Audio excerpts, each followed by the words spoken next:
You got a backhoe on the loan or something? No, I don't.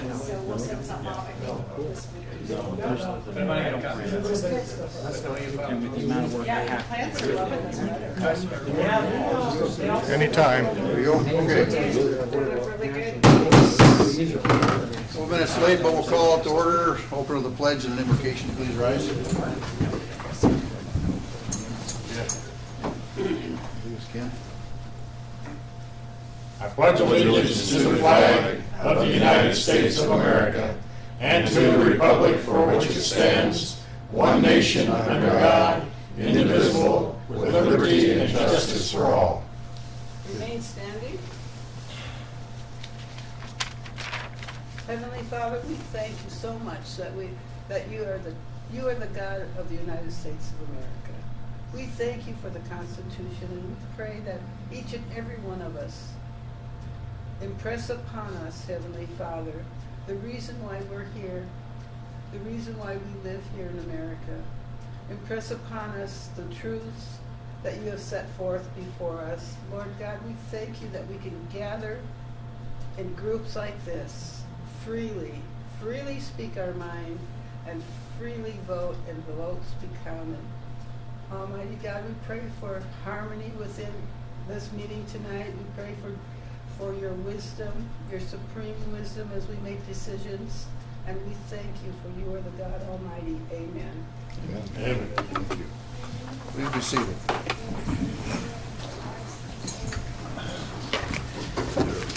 Roll call, please. Moss, Aye. Bjerke, Here. Mueller, Present. Jovic, Here. Getty, Here. Williams, here. Mack, Here. Bialotta, Here. Duraloo. I'm here. All present, we have a quorum. Thank you very much. Item 4, approval of the agenda.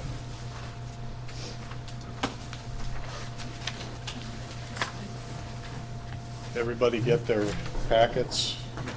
If there's an extra packet, Director Durlow would appreciate having one.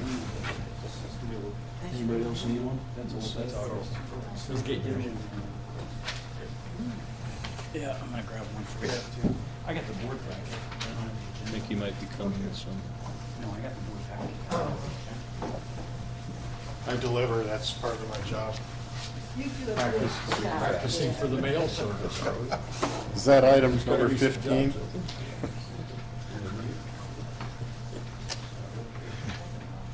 That's kind of weather. 13.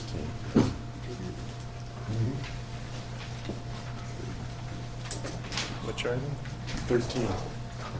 Are we, the approval of agenda. Oh, the evaluation. Advertise it, no, we got it. Okay.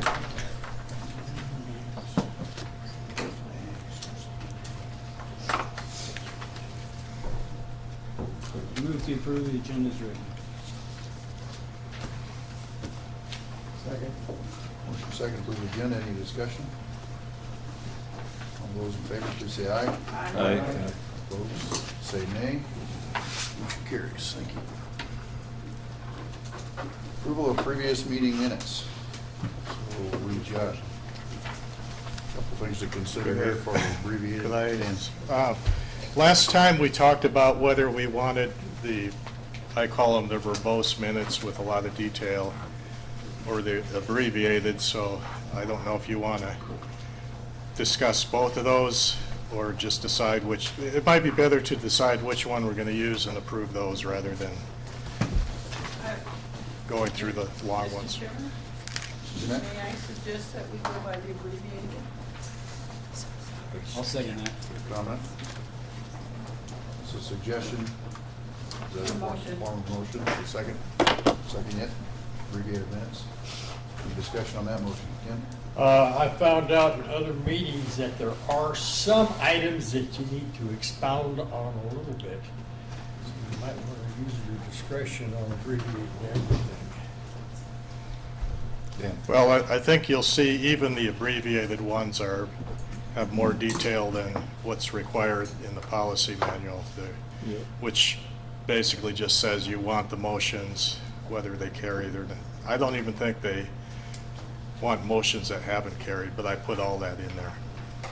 The minutes that you've been presenting are kind of abbreviated up to this date, right? The minutes No. that you've been providing? No, they've been the long version. Oh, okay. But the minutes are, the recordings are available online. Yeah. Right, Correct. the complete audio recording, sometimes we have video issues, but the audio's always been there. Any other discussion on abbreviated minutes? Those in favor of accepting abbreviated minutes, please say aye. Aye. Opposed, say nay. Motion carries. So maybe a motion to approve these minutes, or do you want to list those, use of these abbreviated minutes? Yes. Thank you.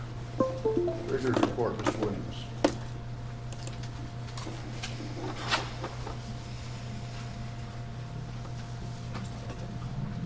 All right, these are as of 10/5/18. Do you have those? Yeah, it's, I'll got wait a till we get spinning donut here.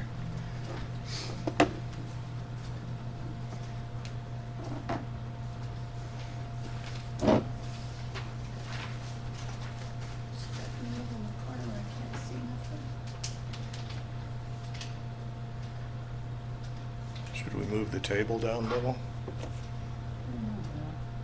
Is it not visible? It's hard to see. Effort to see. I don't want to disrupt this whole meeting. We can scooch down, you can go. Well, we're waiting for Dan's. It's gotta load up anyway, so we can, come on down. Oh, this is much better than I get now. Everybody over there okay? Yeah, thank If you you want so any more, much. you're gonna have to sit on Dan's lap. Thank God I don't need any more. As much as I get up and down here. We're fine then. Okay, let's get started. Revenue received as of 10/5/18, $130,726.33. Projected revenue, $229,236.06. Funds on hand, $407,556.34. Director's expenses, $5,042.52. Total admin expenses, which cover things like website, printer, rent, phone, and memberships, $12,372.36. Total consulting fees and legal, $46,051.76. That includes Dan's contract. For our admin's budget, we've spent $63,466.66. The water projects, you'll notice there are 3 of them that they're zeroed out, 4 of them, sorry, that are zeroed out. Their monies were placed in the contingency fund, project fund up at the top, so that's $28,465. The other projects, we have the last payment of Rapid Creek DNA was $3,110. Rapid Creek DNA sampling done by South Dakota School of Mines for the pathogenicity test, $31,970. The water projects, $2,035. That's for the sponsor of the hydrology conference. Let's see, South Dakota School of Mines Rapid Creek analysis, Deerfield, Pactola, Rapid Creek is $1,464.36. Canyon Lake sediment, we still had to pay on that, even though we've postponed it till April or March. Well, we've extended it till April or March with the USGS. It's $17,143 paid as of this date. Water total water projects, $84,187.36. If any of you have added that up, you'll note that the total number is 64 cents high, but I think that comes from the 64 cents and change that we got for somebody sent as a joke, $1.64. So somehow it's in our budget. Let's see, for total expenditures of $147,654.02 as of the 5th. Any questions? Christian, greenhouse roof, we've not expended anything on that yet? No. Okay. Okay. Let's see, green, yeah, Did we 26,000. give them the check first? huh? Yeah, that's, I think they needed that. do you want me to open up the project sheet? Sure. This will give you a chance to see our new numbering scheme, I hope.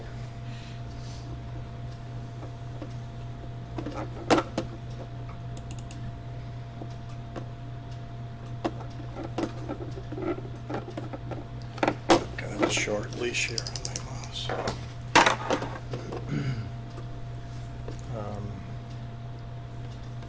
No, it's not.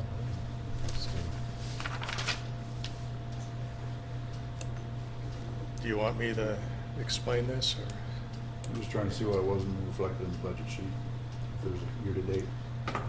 Off to the right is the balance due on all of these projects, so you can see the green roof is 0, so that's paid. That means we paid the 26. If we go down, can't show the whole thing at once, but if we go down, there's a balance due on the USGS Canyon Lake also, and that gives us total unpaid liabilities of about 72,000. And if anybody wants me to dwell on that longer. Dan? That Sharon Lake Highland HOA project, we haven't actually funded anything in that project, do we? Why is that on? We funded $2,000, and Oh, we did? that was approved. I don't remember exactly. Well, it might be on here. It's- Okay, that's what I'm wondering, so there was actually some There was money a expended. $2,000 check written to them. Oh, okay. Yeah, that was approved a few years ago, and they didn't get around to it Oh, okay. until about 4 months ago. Okay. Did you want to show them this one too? Yep. This one is actually how we'll start labeling each of our projects so that we can find them real quick. Along that first column, past the water project, U.S. quality monitoring of Canyon Lake. This means it opened in 17. It was the first one of that year. All these are going to be number 1 or 2 or 3, I see. Oh heck, there's even 4. Good. It gives you an idea who it was for with USGS, the year, and then down at the bottom, can you pull it up just a little bit? You'll see there's a legend down here on the bottom for P is pending, A is approved, C is the portion that's been completed, 0 or O is going to be the money we owe, Z is for 0 balance owed, and X is for it didn't apply. So if you look back on your schedule, you can up the numbers there. You can see them at the last number. That's the key for these. So you'll see on that first one, it's AO for approved and money owed.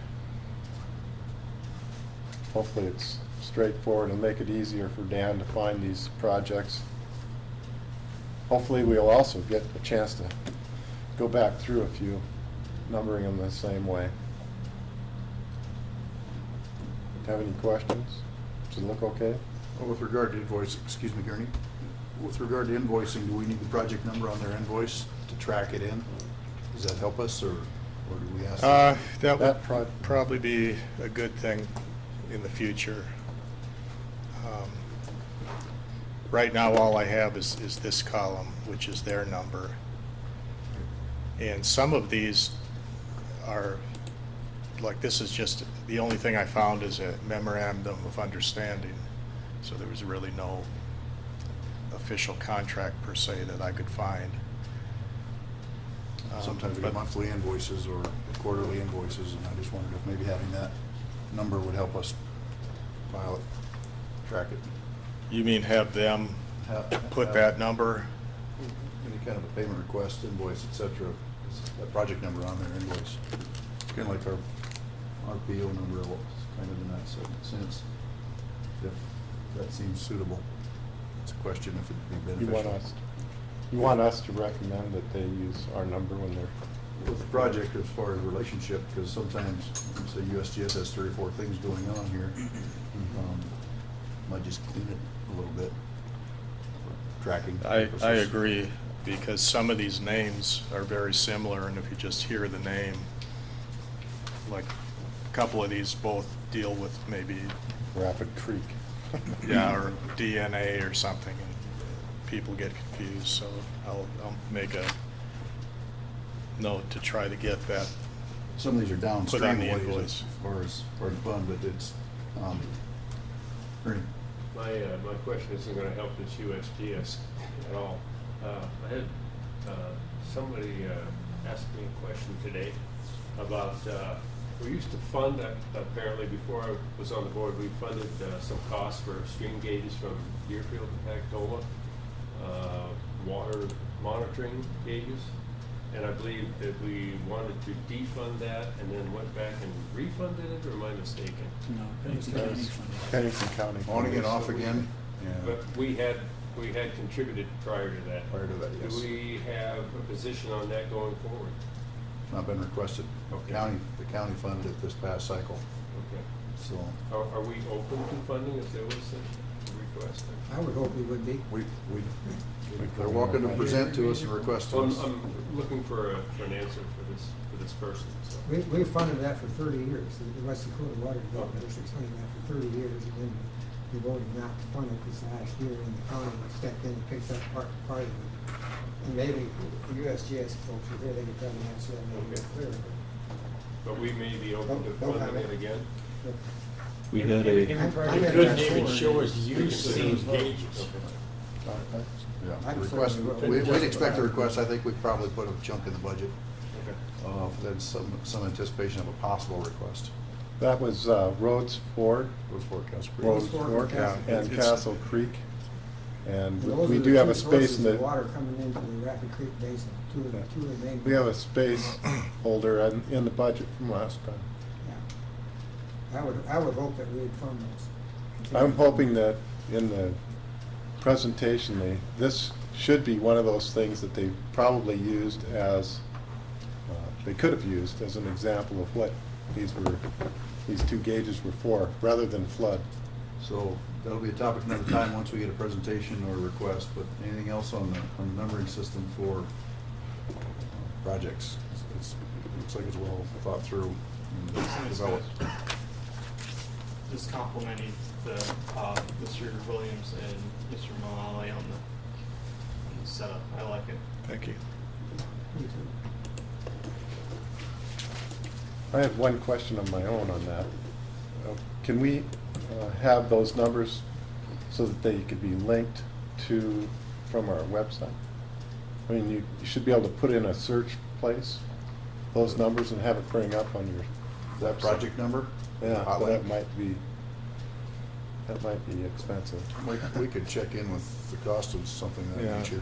Are you saying put a link on the spreadsheet or to the No, website? number, so that it takes us to that location in the website, or in the spreadsheet. Is that something that's, I'll have, so if Well, you're you're saying sitting link there. out on our website to bring you to this Yeah. list? Yeah. Okay, so it's So, reverse of that. so you could actually Um, see what's in there?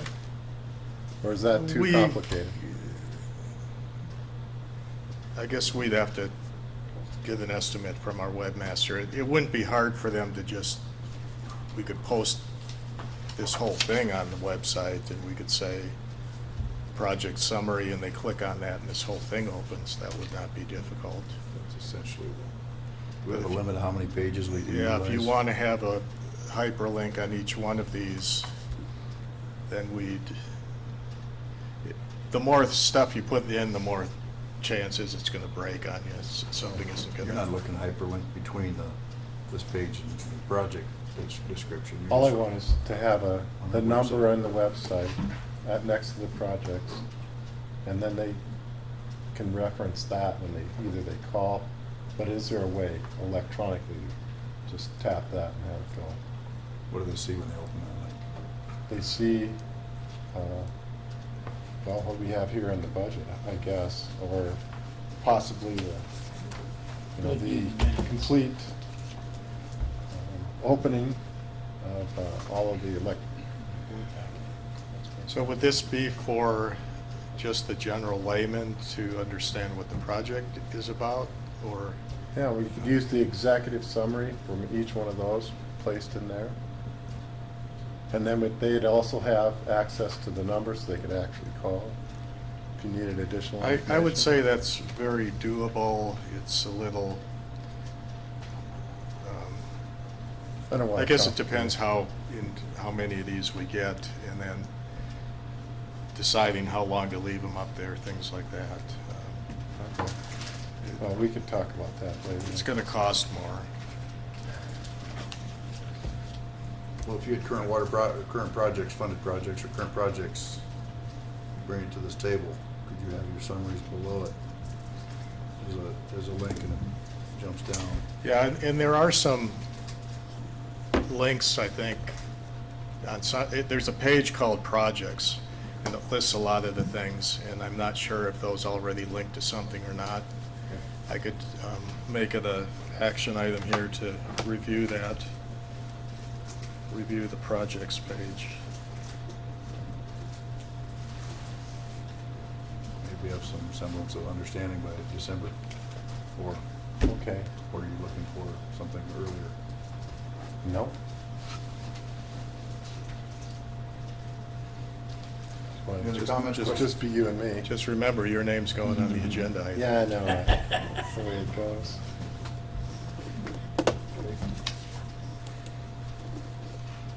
Any other questions, comments, treasurer's report, or memory, project memory system? Okay. Motion to accept. I make a motion to accept the treasurer's report. Second. Motion second. Any further discussion? All those in favor say aye. Aye. Those opposed say nay. Motion- Nay, one nay. Motion No, carries. I'm just kidding. One No, facetious I man. voted yes. Okay. Which part, first or second? Agenda item 7, motion carries, by the way. Treasurer's reports. Update groundwater flow model for Madison and Minnesota Aquifer by Bill Eldridge, USGS. Mr. Williams is assigned.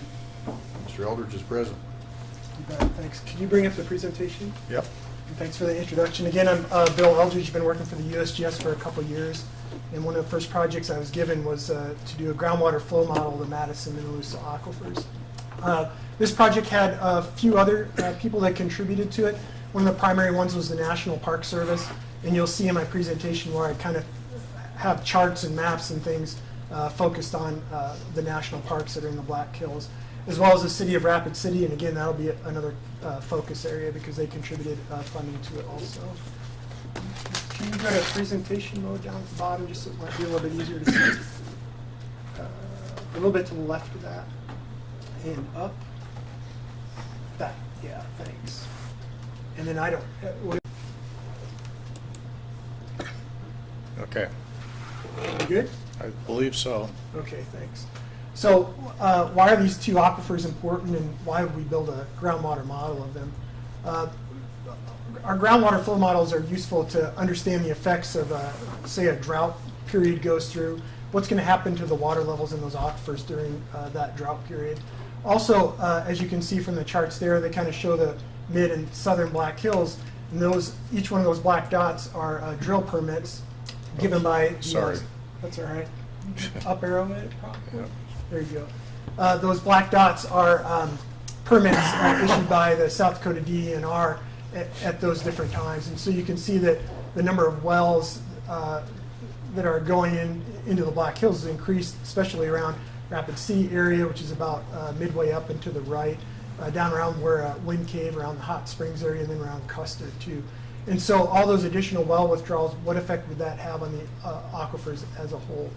And so those are two things that a groundwater model can help answer. Yeah, Nathan? Are you willing to answer questions? Sure, you bet, you bet. Okay, so you're assuming then that the permits means that the well was developed and put into production? I was just going to mention that. The other thing that those black dots don't assume, sometimes wells are plugged and are no longer active. So this is just well permits, so they might not all be active wells. But we do know the population growth over those last 25, 30 years would necessitates an increase in water use. Do you have any idea like what fraction of the permits could have been non-productive wells? I don't. I would have to estimate. Most of the time, just from researching a lot of well permits in this area and others, that by the time the driller is filling out a permit, he's got a productive well. If he drills a dry hole, usually somebody won't, pay for that, and it usually doesn't go into the permit unless the purpose of that well was to do like a study of the geology. So there's not very many permits that are out there that are unproductive wells. Does that sound about right, Joanne, from DNR? There are a good portion of these could be plugged though or no longer in use. Are these the water rights? That's correct. Well, Not no, they're the just well from drillers. the driller's logs They're reports. drillers. Yeah. It's usually not a high percentage where they report a log where it's unproductive. Yeah. It'd be pretty A small. lot of the old ones that are plugged don't have a lot to them. That's correct. Yeah. Yes. How long are these permits active? Say if a guy goes out there, punches a hole in the ground, he hits water, caps it for further use later on in history. When is the drop dead date on that? When it reverts back to the USGS? Oh, well, I won't say none of these wells, but none of that that right to drill a well or that permit is part of USGS. The state owns the rights to all the water. In fact, it's right in the state constitution that says the state owns the water. So if somebody drills a well for domestic use, all they're required to do is submit a permit that, hey, I drilled a well, and it's right here, and this is what I've got in it.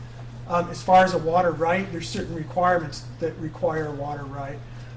If you drill a rural water system well that's going to service X number of people, you have to get a permit to use that water. Municipal wells are required permits.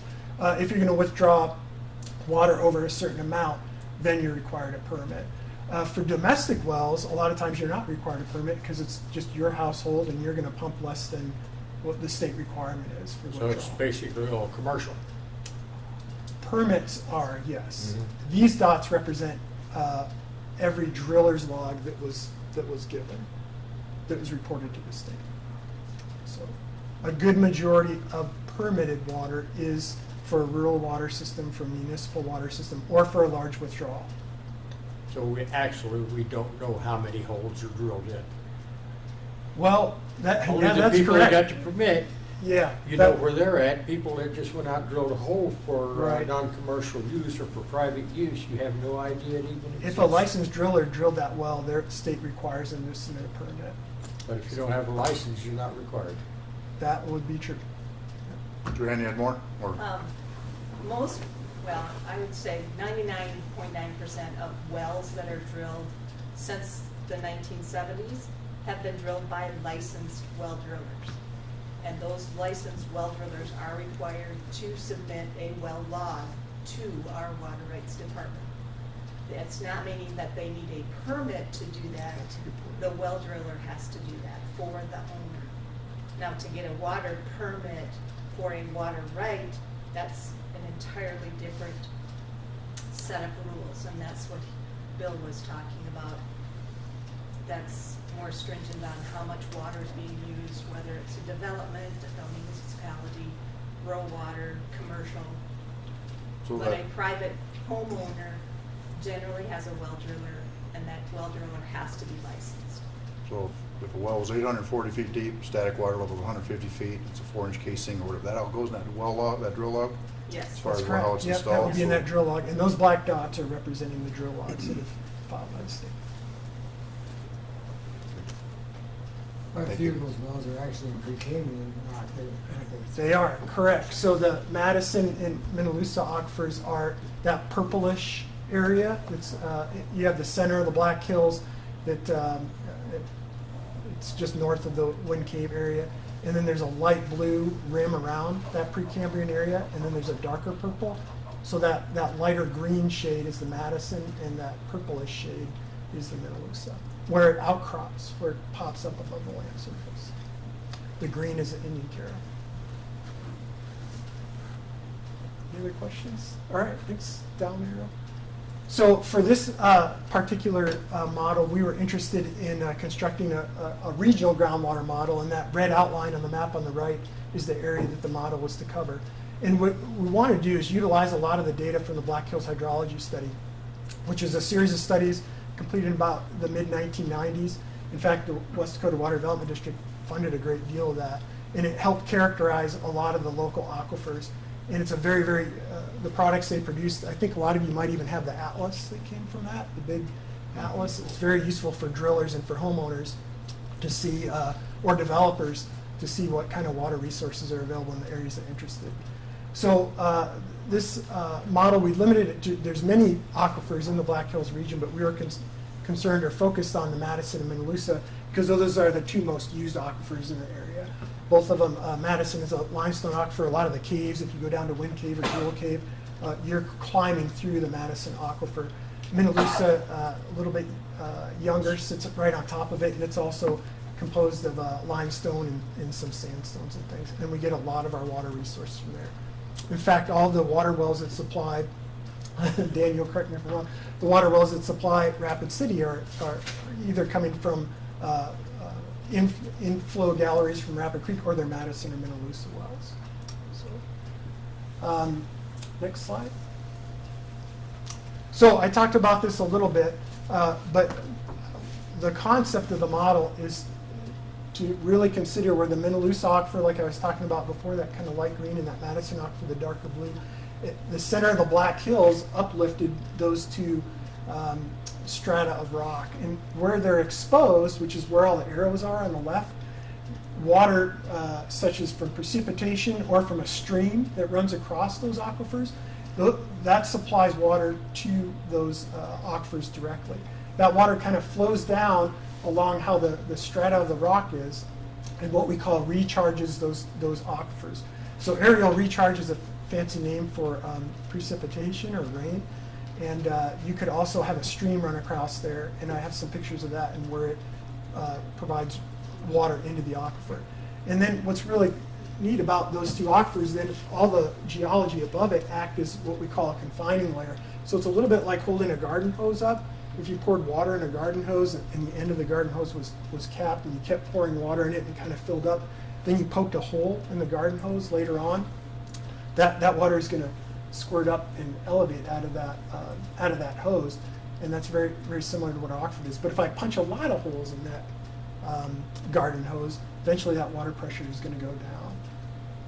All right, next slide, please.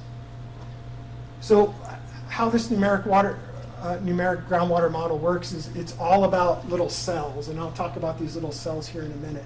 And what the model does is it looks at a cell to the left and it looks at a cell to the right. It sees how different the water levels are between those two cells, as well as how well water can transmit between the cells, and it figures out the water level in that center cell. And it iterates that process over and over again for all the different cells in the groundwater flow model. And so things that can affect the water level in an aquifer as well as in the model are hydraulic conductivity, how much storage that cell can take, as well as inflows and outflows. So inflows, I could have a little cell in the model, could be precipitation or rain. Outflows could be well withdrawals. And that will all affect that little water level, which is represented by that line in that little triangle. And so I'll talk about some of these components in the next couple slides. And I only have about 12 slides, so I won't keep you here too long. Next slide, please. So I was talking about those little cells. So the model that we developed had 5 layers to it. So we had 2 layers in the Madison Aquifer, 2 in the Minnelusa, and then 1 layer representing that Precambrian dam that you were talking about. And we went from the years 1980 to 2010 in annual steps. So like all the precipitation, all the stream flow, we calculated an average for each year and put that in the model.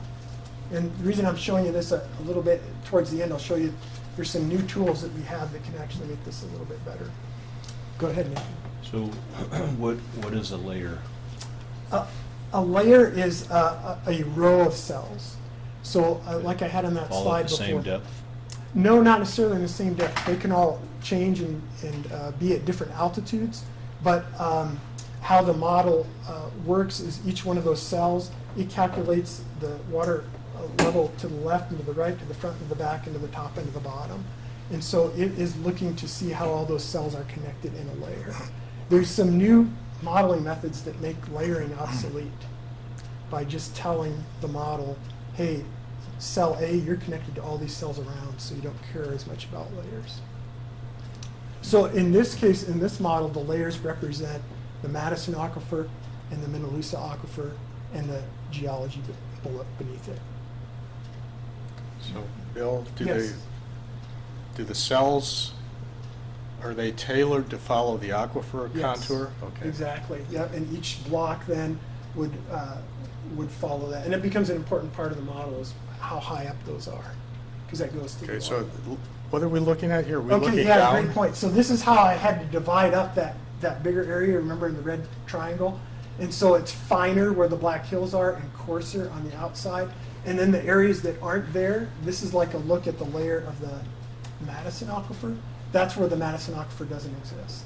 And so we're really focused on the Black Hills area, so that's why it's much finer grid resolution there. How far out is that goal? How far out from the Black Hills? Yeah, it's about 120 so miles away from the Black Hills, and the reason we wanted to do that is because the boundaries, remember how I said there's one cell over here that has a certain water level, and you have to kind of assign that outside boundary a water level. And if we did that really close to the Black Hills, we might get some inaccuracies near the Black Hills, so we went way far out and made those cells out there. And then by the time the water gets to the Black Hills, the model can stabilize it and represent the true water level. So on the west side, is that, because there's, Madison comes out of the big one. That's right, yep. Is that like where, and travels north, right? That's right, and I've got a chart of that in a bit, but yeah, you're right. So out of the Bighorns as well as the Laramie Mountains, the Madison outcrops there and it receives water there. Yep, and that's a big source of recharge. And that water does flow from west to east. I'll show how the model did that. Okay, go ahead. Do the two aquifers leak between each Do other? they interchange? Yes, they do. Okay. And the model can represent that. Okay. In different parts of the Black Hills. Bighorn Springs, for example. Yep, they do interchange. Not everywhere, but good, especially near the Black Hills, they do. Okay, next slide. Okay, so I mentioned, remember we looked at that little block and we had inflows and outflows to each one of the little cells. Well, one of the inflows I mentioned is precipitation. And what we can do is we have ways to represent precipitation, and that's shown on the right.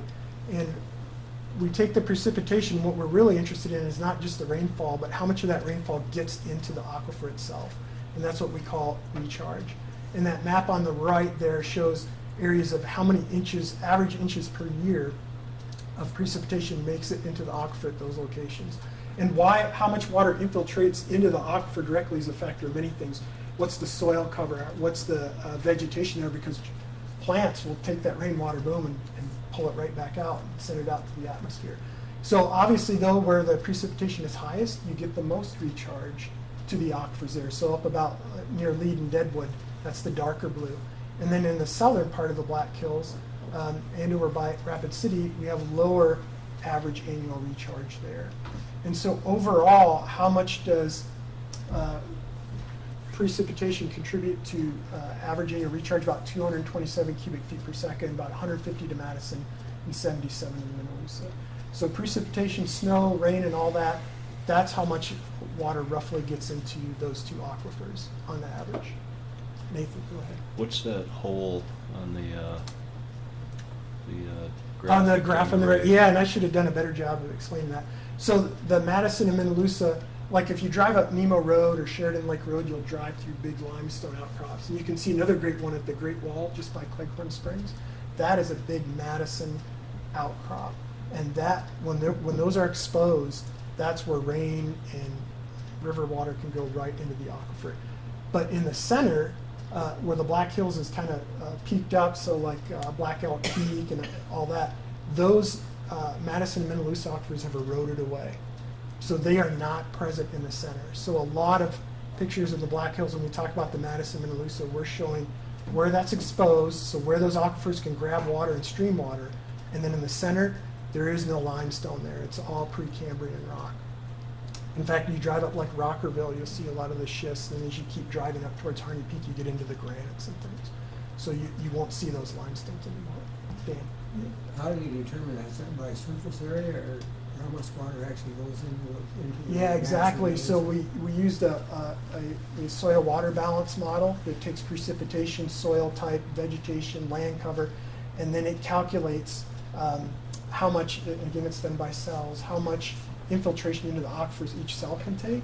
And then we clipped out the Precambrian and said, okay, in this area, that's the amount of recharge roughly that it gets. Okay, next slide. So I got a. Sure, go ahead. So the holes, does that imply that wells generally would not be viable in those areas? No, in fact, we were talking about this a little bit earlier.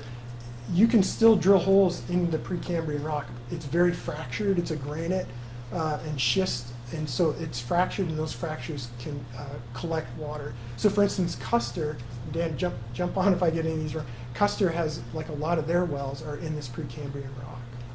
It's hit or miss with that type of rock, though. It's really difficult to know if you're going to get a productive well out of that type of rock. Does that sound That's right? your bedrock shaped like a bowl. You gotta hit the water in the bowl, otherwise you don't get nothing. Yeah, that happens. Bill? Yes. So the model, your model, this is like a pre-analysis model to determine what goes into your model. That's So right. this isn't part of what you're doing. It is. No. It is part. Oh, And it was some of the funding West Dakota Water Development District went to do that Okay. model on the right. That's right. Because we kind of need that to know. And then the bigger groundwater model can actually calibrate that. It'll raise that recharge number up and down to make other things match. It's almost a model within a model. Okay. Okay, next slide. What's going on here?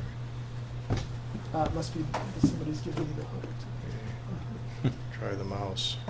Oh, great. Okay, My so. buttons quit working for some reason. So this I mentioned earlier, as some of the, not only do these aquifers receive water from precipitation, but also as streams run across those exposed areas of the aquifer. So again, on the right, you see that light blue being the Madison, that, or kind of light bluish gray, and then that darker blue, or I guess lighter blue is the Minnelusa. And so what we had to do is we had to calculate using stream gauge information in those little triangles with the little numbers by them, like 0640, 7500, are all different stream gauges that we have along the streams. What we had to do is we could get stream flow upstream of the aquifer and downstream of the aquifer, and you look at the stream flow at both those stream gauges and you subtract it, and then you can get how much of that stream water, we call it, was lost into the aquifer itself.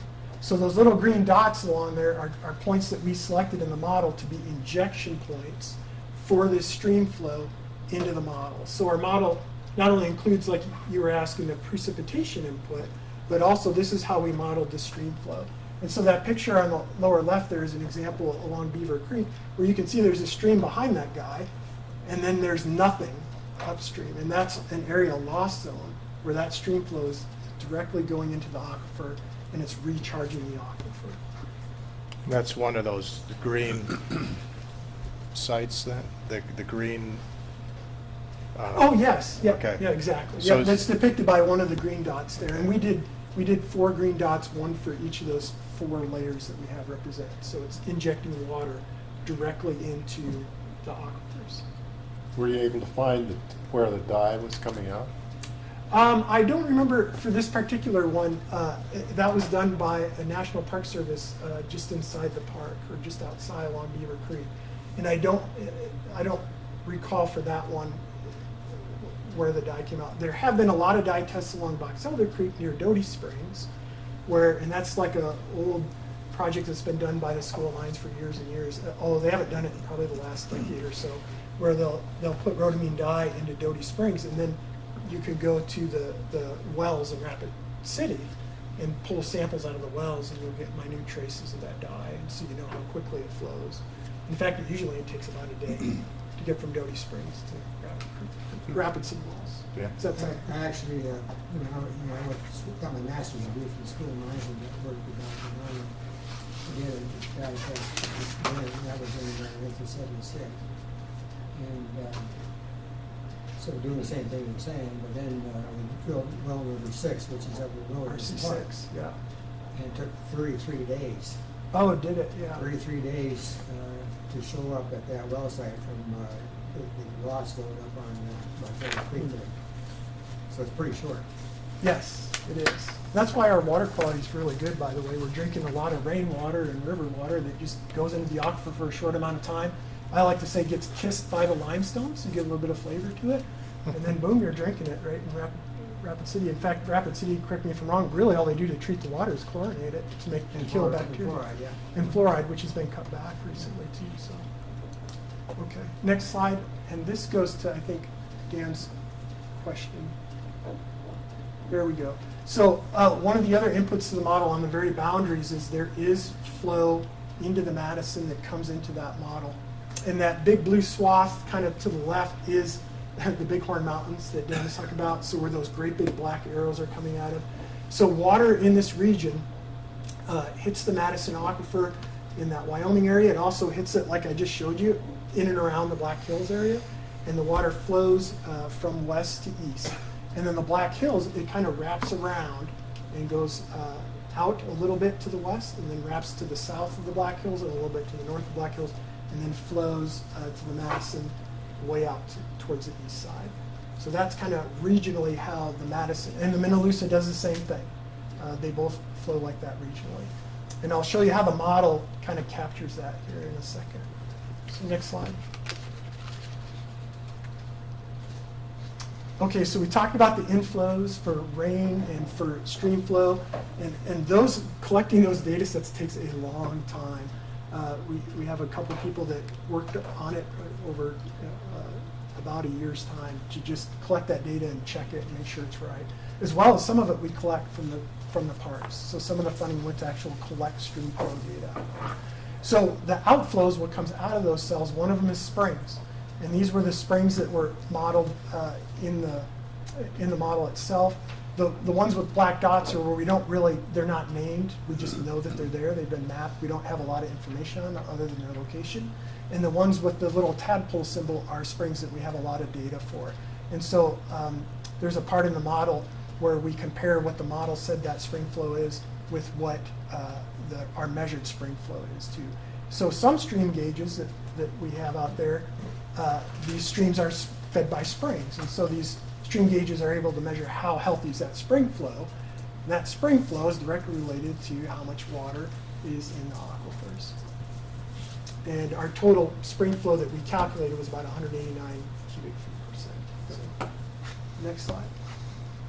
And then, of course, another outflow is well withdrawals. And what these two maps show, the red line is the outline of the model.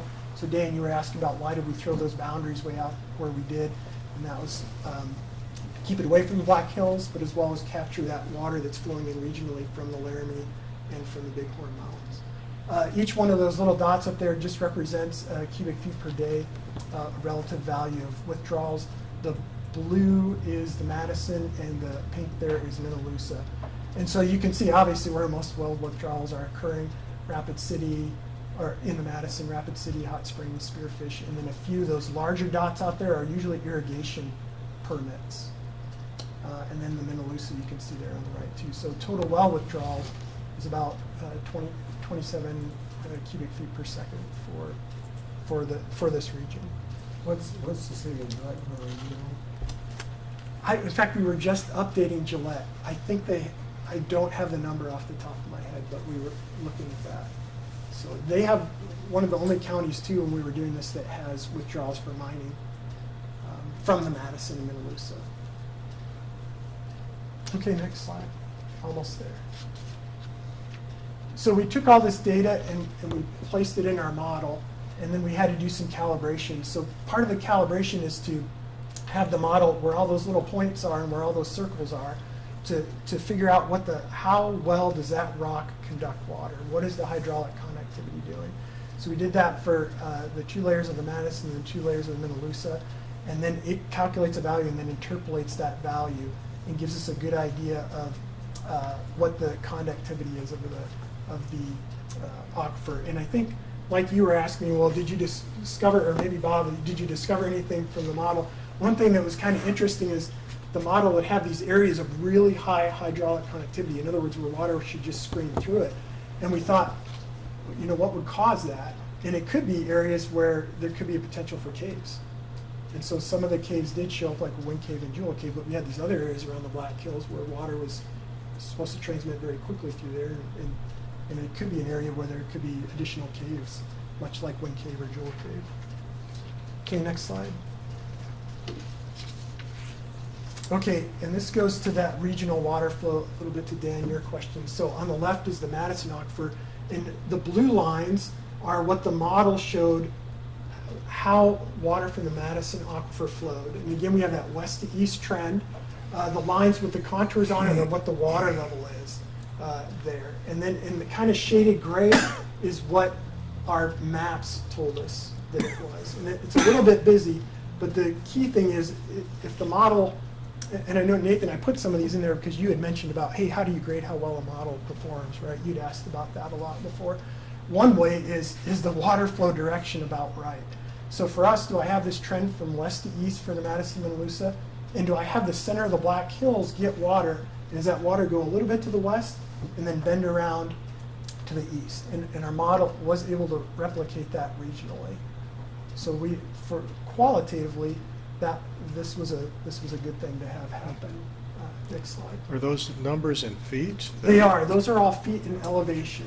That's correct. So if you see a number, for instance, on the right there in the center by the core of the Black Hills. Oh, and again, remember, there's nothing in the middle because the Madison and Minnelusa are both eroded from there. That's your pre-Cambrian core, your Black Elk Peak and Rockerville and all that. So like the water level in the Madison, kind of near the Black Hills, actually Minnelusa, about 5,800 feet.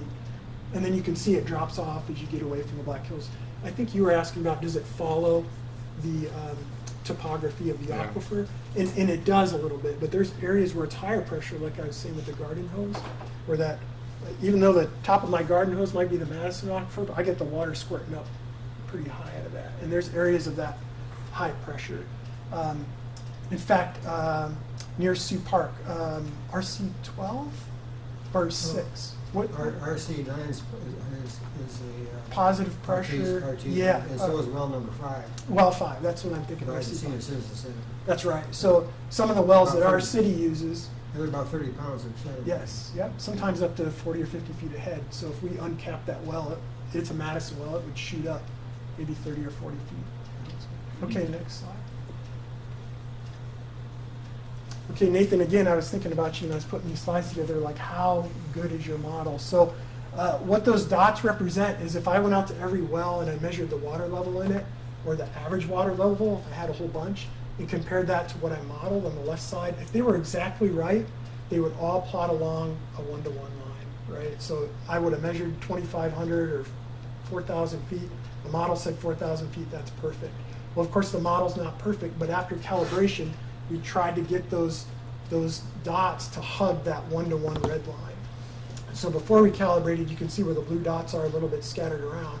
But after calibration and adjusting those hydraulic conductivities of all the different cells, it kind of brought it in a little bit better towards the center line. And so you can kind of look numerically like how much of a difference did you have? That's that average mean residual. And notice that went down, but it's not perfect. And then the root mean squares, well, if you don't count pluses and minuses, how much did that difference come down between somebody that went out and measured that well with a tape and somebody that looked at the model and saw what the water level was. So that's one way that we measure how well the model's performing, is how close is it to that one-to-one line. Although your question, Nathan, you did bring up, like, you gave out a percentage one time. Well, is your model this percent accurate? That got us really thinking about how to turn this kind of complex diagram into a simpler number for groundwater models. For stream flow, it's a little bit simpler. But how could we change that into a single percentage number and try to meet a target like you mentioned? We haven't figured that out yet, but it made us think about it. Yes? So is this a snapshot at a certain, are all these data at the same time? This is an average water level. So if I had a Okay. well with multiple water levels, take the average of that. Have the model do the same thing, take the average of that. Okay, is the average over several years? Yeah, or- it depends on how much water data you have, but 1980 to Okay. 2015. I'd say that's excellent. It's not bad. If you ever see a model where it's all on the one-to-one line, there's probably some professors in here who'd be like, yeah, that's scary, because that's something's not right there. But that's not too bad. Next slide. You got a I question, had a Nathan, on question. this? Sure. So the blue dots on there, those are your model? That was pre-calibration, so before we put it through a calibration process. Okay, and How what- was the scatter? What was your calibration process? So you were comparing actual? Yes, yeah, and that's a good question. So we Production. used it's called PEST, Parameter Estimation Software, and what it does is every one of those cells, or where those points were that I showed in a map, it adjusts how well that rock can move water. And then what it tries to match is I give it water levels at all these different locations, or I give it a stream flow, or both, and it tries to match those by changing that hydraulic conductivity. So you're adjusting the hydraulic conductivity Of the to rock. match real-world Water levels. measured You got it. values? Yep. Okay. It's easier to explain than do, oddly enough. But, okay, next slide. We did the same, remember I talked about spring flow, so we did the same with spring flow, took the average spring flow, and then tried to walk those dots closer to that line, that it's actually a one-to-one line, but the axes are a little bit skewed. And you can see before pre-calibration, we had springs all over the place. And then again, by adjusting that hydraulic conductivity where the springs are, we're able to bring them back down. But modeling spring flow is really, really tough. And you can see where that mean residual, I mean, 8 CFS is quite a bit for some of our springs around here. So that's kind of a larger area. And we're trying to think about how to better do that. And I got about another 2 or 3 slides, and I'll talk about some of the ideas that we have for that. So same concept, Nathan, like you asked about the water levels, or what you asked, but just applied to spring flow. Now, there's not a lot of dots on there because we don't have a lot of spring flow information in Black Hills. We know that a spring is there, but nobody's measured the flow. Next slide. Okay, and one last way that we kind of measure how well a model does is we take all these different wells. There's 81 of them. I'm not going to show all 81. This is just an example. And then over time, I think you were asked about this, like what's the water level at these different wells over time? And then compare that with what the model spit out. Some wells do really well, like Chapel Lane, the Minalisa well down at the lower left did pretty well, but others don't do as well. That RG well that's also in the Minalisa in the center column midway down didn't do as well. So in these big regional models, they think some areas of the model will perform better than others sometimes. You know, we drilled those wells in the early 90s, Madison wells from the city. Yes. And that was at the end of the drought, 92, Right, that's right. 93, 94, it started raining again. Do you know what, you know what the static level was at that time? You know where that is in reference to when they were drilled? Are they I higher don't, today, it fluctuates quite a bit. USGS, the city asked us to monitor, it's about 8 different wells that we look at that are all very close to the production wells. And it goes pretty cyclical based on drought and good, high precipitation times. I was curious if they were higher now than when they drilled. I would have to look compared to when they're drilled, usually it's for what we have data for. That was at the end of the drought. Right, in the early 90s. Yeah. And they've kind of gone up and come down. So I think the last time I pulled the data, where we're at right now is just right at about average, believe it or not, from all the rain that we've gotten. I'd expected it to be a little bit higher. Well, some people were concerned that we were gonna draw it down, they're pumping 5,000 acre feet out of the. Right. So- Which you do. I'll show an example of that here.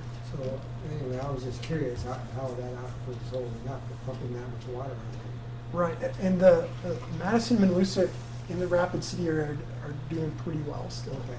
So still a lot of the wells are under positive pressure, not as much as they were, but they're still doing okay. Next slide. Okay, well, here's a scenario, and this is just one more slide after this.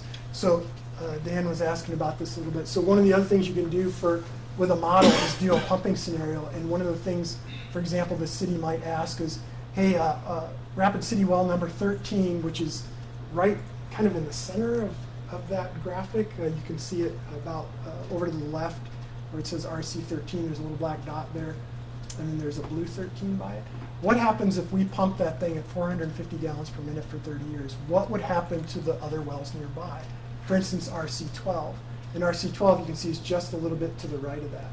Well, what the model will do is you can run it for that amount of time and then contour what the drawdown was. How many feet did the water level decline in the Madison over those different distances? And so for this example, RC12, and this is, again, Dan, just an example, it would draw down about 13 feet over that period of time. And then the little graphic on the left shows that water jumped down really quickly, so within a year it would jump down, and then it would stay at about that level with constant pumping. So we've done a lot of pumping scenarios for the city of Rapid City, also for the National Park Service, using other models, and that's kind of what this would be designed to do too. So last slide. Boy, I'm really going to get the hook now. So I mentioned earlier that we did have other cooperators besides the West Dakota Water Development District for this. And they've asked, both the City of Rapid City and the Park Service has asked for a few model refinements. And we're hoping to finish these by the end of 2019. One way to increase the accuracy of what the springs are doing is to have a finer grid. And just over the last couple of years, they developed a system where you don't have to have your grid squares all the same size anymore, which was a limitation when we first built this model. And so, for example, you can see like Rapid City there, I can make that a very, very fine grid and get better contours and get better information there. USGS has put out a new algorithm that calculates that water level, like I showed in that earlier slide with the different water levels. It's a little bit more efficient and easier to update. And so we've already transitioned this model over to that. I'd also like to update the pumping and the records through 2017. Look at that structure like you were talking about for the aquifers. It's pretty good right now, but some new software has come out to make it even finer. So we can fill in those little fine squares with that. I talked about the calibration software. It has an update too. And then last is all of our models, USGS has just put out a new requirement within the last year and a half that they all have to be documented and archived a certain way. It used to not be that way. It used to be you could create these models for West Dakota Water Development District and they sat on our share drive until somebody asked about them. But now they have to all be posted online. And so that is a new requirement, and we're going to do that for this model. So it'll be at a website and you can pull it up and look at it any time, or somebody could download it and put in pumping scenarios for themselves. So these little tweaks we want to make over the next year and get this final product out to the city, out to the National Park Service. And that's all I have. I really busted my timeline. I apologize. Yeah, good Yeah. job. So you said that somebody could download this and input their own pumping scenario, so you're going to have available, the model will be available? Yes. Yep. So, online? yep, you bet, and fully documented. We have to work through that new process over the next year to make sure it's good to go. And that's what you're calling it, the mod flow? Yes, that's the name of the software that is the latest release to do the calculation. So what would somebody need? Do they need some kind of driver, software to drive your model? Or? No, in fact, we're just finishing archiving one of these. In fact, Galen was helping us out with it. It's all self-contained, and you just download the zip drives. It comes with instructions like unzip this, this, and this. It even describes all of the files. So like your well file will look like this. You just go in there, put in your row and column, and assign it a pumping rate. Eventually, what the USGS would like to do is we always joke around, you can go onto Amazon and in 2 or 3 clicks you could buy something, right? But to use one of these models, it can be very complex. Someday we would like to integrate a lot of these models where you can just go online and 2 or 3 clicks, put in your pumping scenario and see what the drawdown would be or what your impact would be. Because with a model this complicated, in the wrong hands, it could be dangerous if That's a great point. somebody Yeah. in some city was trying to make decisions based on. That's correct. Yeah. Yep. So to meet your study goals or objectives, do you think?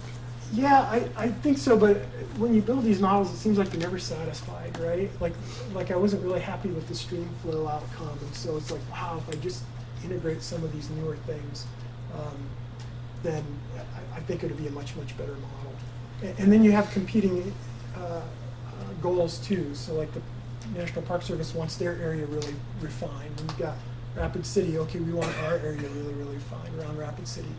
And then other places. So, So in the future, they'll be able to use some mechanism to make a finer grid.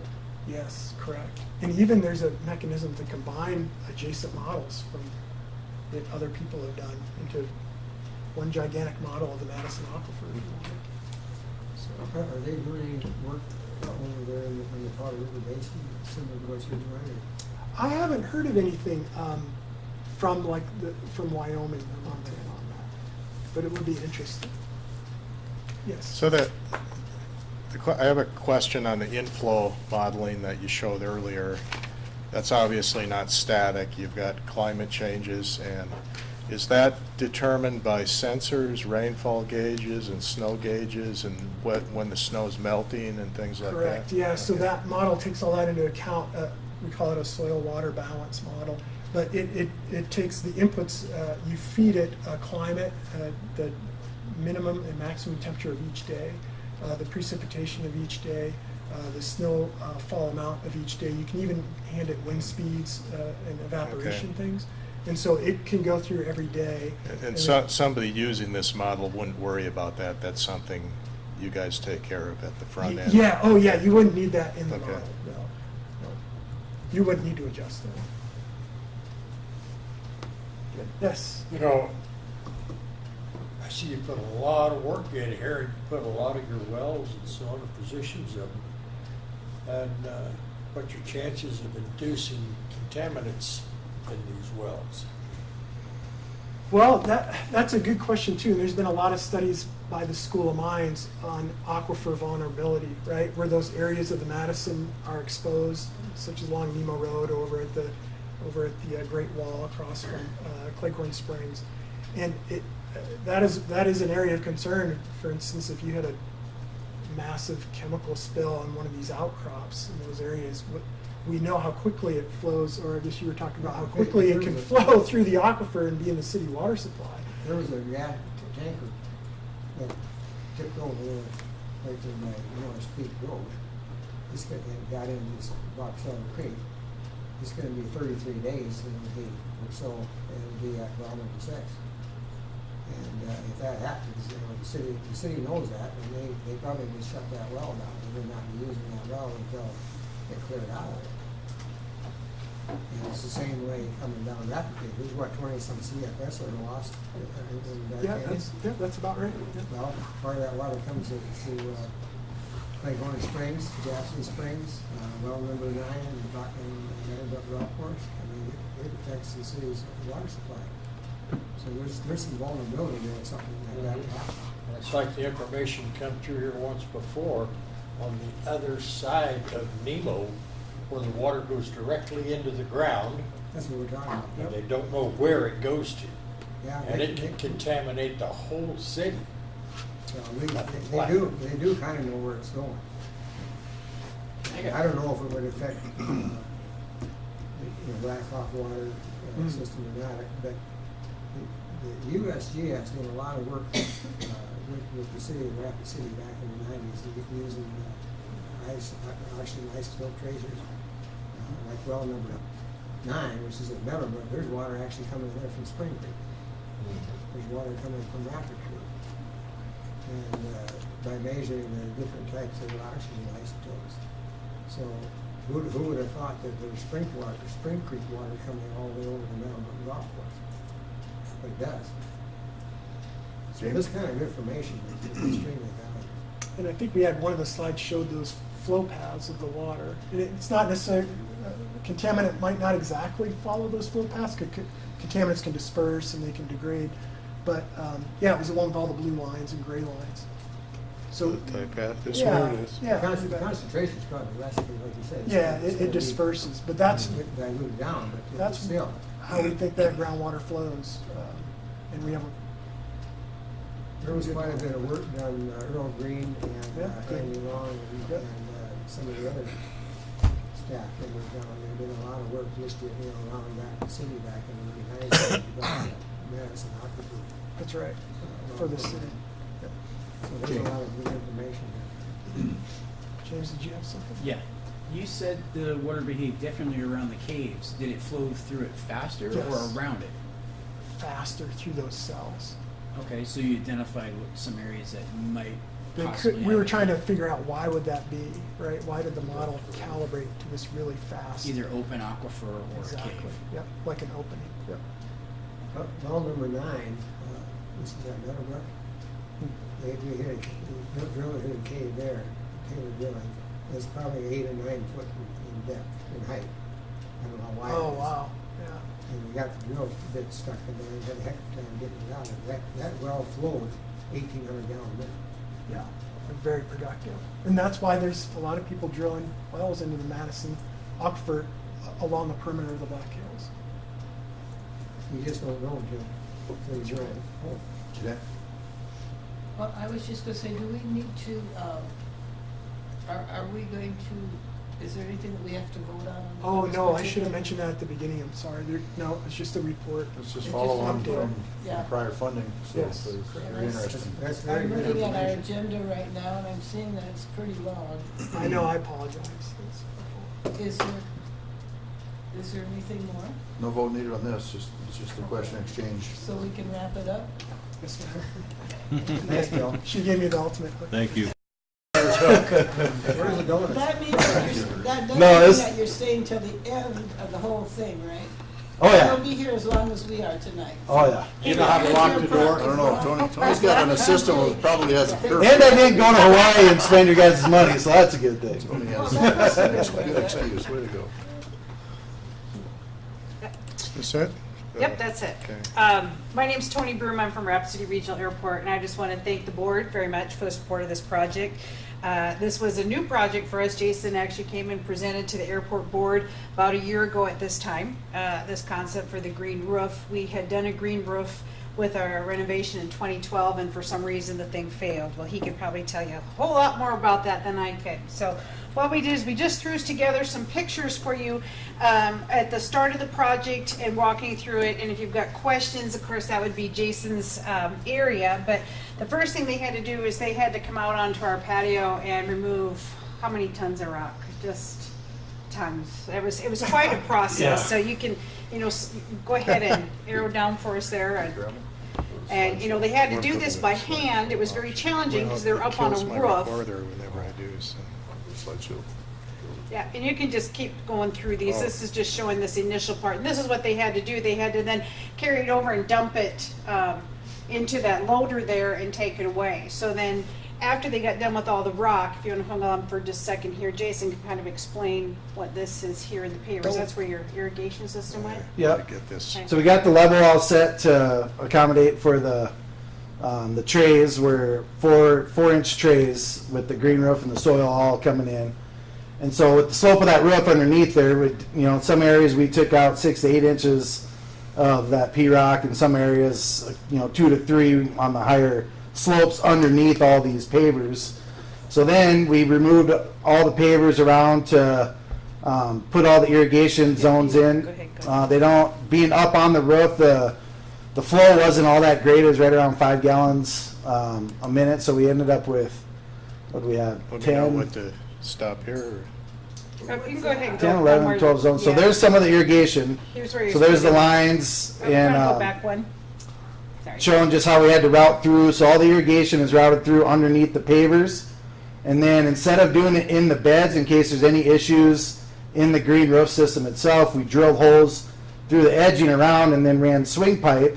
You can see right down in the corner we ran swing pipes into each head. So if there's any issues, all the irrigation is outside of the green roof and accessible to underneath the pavers there. So this all had to be done in advance of the plants. The plants were actually ordered, I believe, in April, and they grew them in Minnesota and got them started and growing, and then they brought them out. So that's the next slide. Again, this was another challenge. Here's the truck coming in with all what they call a hop-it of the plants. You can keep going. This just gives you a little bit. Go ahead. I had a question. No. The South Dakota winter, are these lines clean or blown out just like typical Yep. sprinkler heads? So in the fall, they blow out the lines for the roof and for the lawn? Yep. Okay. Yep. Well, we're going to be, we have our own compressor for this system that they're putting in their compactor garage. And so there's going to be a compressor dedicated to blowing this out. So if we have to water in the winter, if it gets, our 3-4 weeks of 60-degree weather, and that 4 inches of soil doesn't take much to dry out at such a well-drained soil. So if we have to water in the winter, then we have a compressor right there that we could blow out that system after we're done watering that right after it. So. All right. And there again, the challenge was getting everything up onto the roof. So we had this loader that would then lift up the whole, 4 or 5 sets of those plants, put them up on the lift or on the roof. The guys that were out there, the green team, along with Jason, they had to unload them all.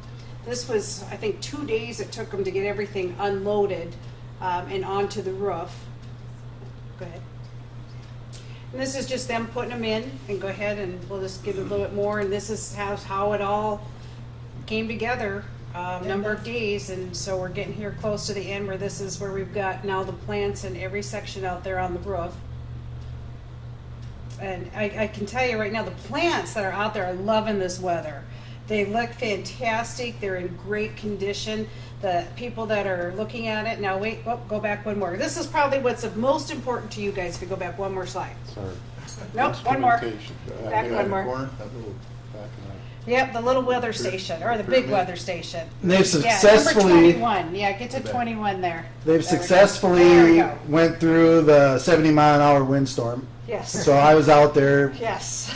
sitting there watching them, waiting for stuff to start blowing off. We didn't have any wind erosion, no loss of plants. Everything held up as good as it's getting. So it's. It's just good. Yeah, we'll see when it that hits. north wind. We'll see when it hits 100. Yeah. So. Plants in soil or in trays? Or trays with soil in them? Yep. Plants Soil. are in trays? Yep. So if you go back a few slides, you can see the. Look like they're all in trays. So there's no challenge for being root bound or anything like that? Nope. So you can see right. Next one. So right here, these are sitting on the patio paver.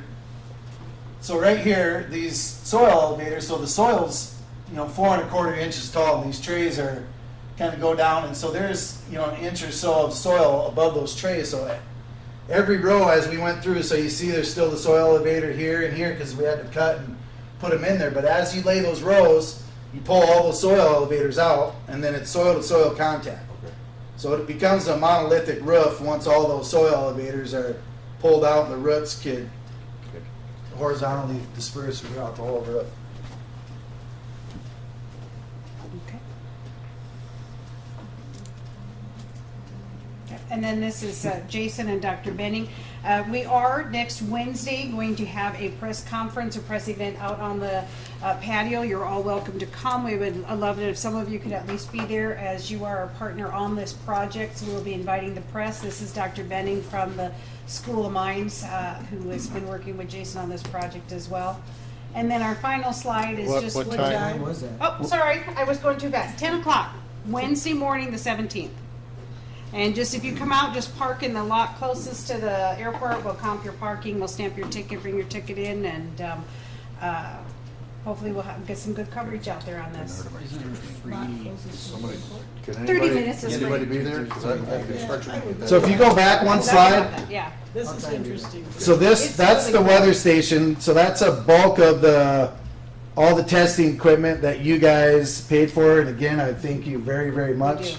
because this project would not be happening if you guys didn't fund it, So is so. that automated due to the temperature and climate of the soil? It'll turn on the sprinklers, all that? That's the end goal. I don't have all that set up right now. I just deployed this on Saturday. Okay. So none of that is up and going. This is up and running. It's collecting data. We could get on the web right now and look at it. It's all uploaded. So it collects data every 5 minutes, uploaded via cellular every 15. And then through HoboLink, we could get on and actively see it. So if you guys are interested, I can provide you the login and the password, and you guys could see it. Or I could come out here and do another demonstration as we go further along. Get that to Dan, and the interested parties can contact Dan for that information. How's that sound? Yep. So I had the tipping bucket covered because there's no heater. It's not a heated one, and so we didn't want it collecting moisture and freezing and stuff right now. But we wanted to just deploy it all and make sure it's working. So that's full. That RX 3000 has all the sensors it could have. Then there's going to be another one over on the other side of the roof with more additional soil moisture, soil temperature, some infrared sensors, stuff like that. So. You said you deployed it just last Saturday. Does that mean the weather station here? Yep. Or, okay. Yep. When did the plants go in? They went in, we started that on October 20th? Yeah. Or September 20th? September. September 20th. Yeah, so the project is definitely not completed. We started, everything was predicated on when the plants would arrive, and that date kind of kept changing and changing on us. So once we got that date, then Jason's team had to, jump together and get it all out there for us. But So what kind of plants have you got planted? They're all sedums. There's 7 different varieties of sedums that have been tested on rooftops and have shown For to, this area, to survive the best. And then there's one around that sculpture. The Live Roof Company is very engaged with us and involved with the research and to develop it even further. And so they provided some 6-inch trays at no cost with some different varieties of plants to kind of test it to see, how well they do, if, just to kind of get a broader range of plants versus just sedums, because it's going to be kind of a monoculture plant. There's 7 different types of sedums, but it's still sedum, so that the diversity isn't as diverse of having some grasses and other plants mixed in with it. Will they choke out any, like thistles? Oh yeah, there's going to be weeds? maintenance, so we're going to be weeding it. So as weeds pop up, then you have to get them out of there and stuff. So. Is this area something the public accesses, or is Yep. yes. Yep. Probably We took- don't allow dogs though. It's a deck, yep. And typically in the wintertime, we do close that off, just we don't want people slipping and falling in any ice areas and things like that. We'll probably keep it open this winter on the nicer days, especially once we get all the signage in there that explains the project. And then we do plan on having the kiosk, which is a part of this grant as well. That'll actually be on the inside, we're thinking, for people to go up and interact and see what's actually going on with that project. You hope to have any, Railing to keep people off the grass? well, no. Oh yeah, Well, and we're Doug's been on that, very yeah. adamant about. Because I already imagine kids are Yeah. going to be stumped. Oh, there's a Yeah. little kid the other day when we were deploying that station. Little kid come running out, and first thing they wanted to do is just go get out on there, and so.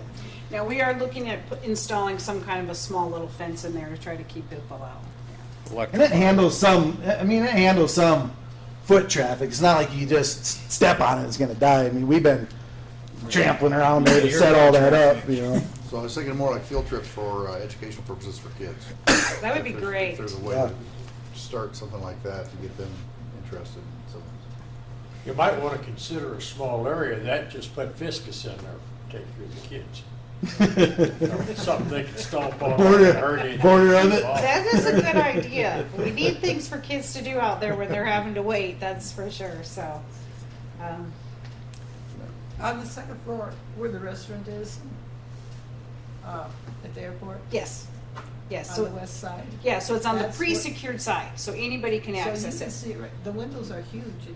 You could just stay inside and get a really good view of it. You can. Oh, yeah. Yeah. And it adds to the ambience of the restaurant. Yeah, thank you. We've heard nothing but positive comments about this, and it was so exciting when the truck pulled up and those guys got to work out there. It's been pretty nice project. So. For the longest time, people thought we were crazy because we were setting up an irrigation system. Looked like we were watering the rock. They're like, what are you guys doing? So is the airport board can continue this when he moves on to his high-paid job somewhere? Yeah. Well, actually, because well, we do have an agreement with Jason, but our agreement, our MOU, like with you, is with the School of Mines. So even when he moves on, we will still have support from the school. So, yeah. And then the last slide just shows where we're at budget-wise, so you can see, where your dollars have gone and what the airport has contributed to the project. So we've got, the $26,000 grant from you. There are still some things that need to be purchased. And then the airport has contributed about $55,000 for a total project of $81,000. And then if we run into any other contingencies, like we're talking about, if we need to put up that fencing or something, the airport's prepared to do that to protect this project. So thank you again very much. thank you very Thank much. you for the Thank quick you. response on our press release. We wanted to make sure that the public knows that you supported this project as well, and Appreciate that. yeah, we want to get that out there. So next week we won't have all our signs in place, so it is still a work in progress, but we'll keep you posted. Thank you. Thank Do you. you guys have a logo?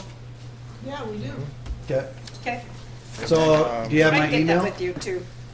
I got Tony's. I've got Dan. Okay. I- So yeah, if you could get it to Tony, and then we'll get it on the our sign. signage as well too. Okay. Awesome. Okay, thank you I've very got a much. question for you. One more question, please. Are you guys, as part of your study, going to be tracking energy costs associated with this? Are you monitoring? I hope so. I don't know how we're gonna to do that because so we got sensors that I'm gonna layer on the surface, in the soil, beneath the tray and the P-rock, and then at the very bottom of the P-rock. And then my goal is to take readings on the inside, but the issue is that roof is open to the rental car area, that's open to the baggage claim area, and there's just this constant flux of people and doors opening.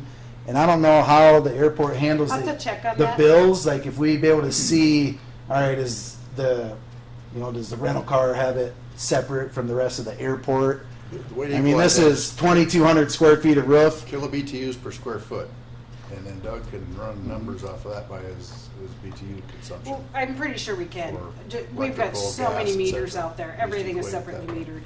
So I'll bet we could put something to that.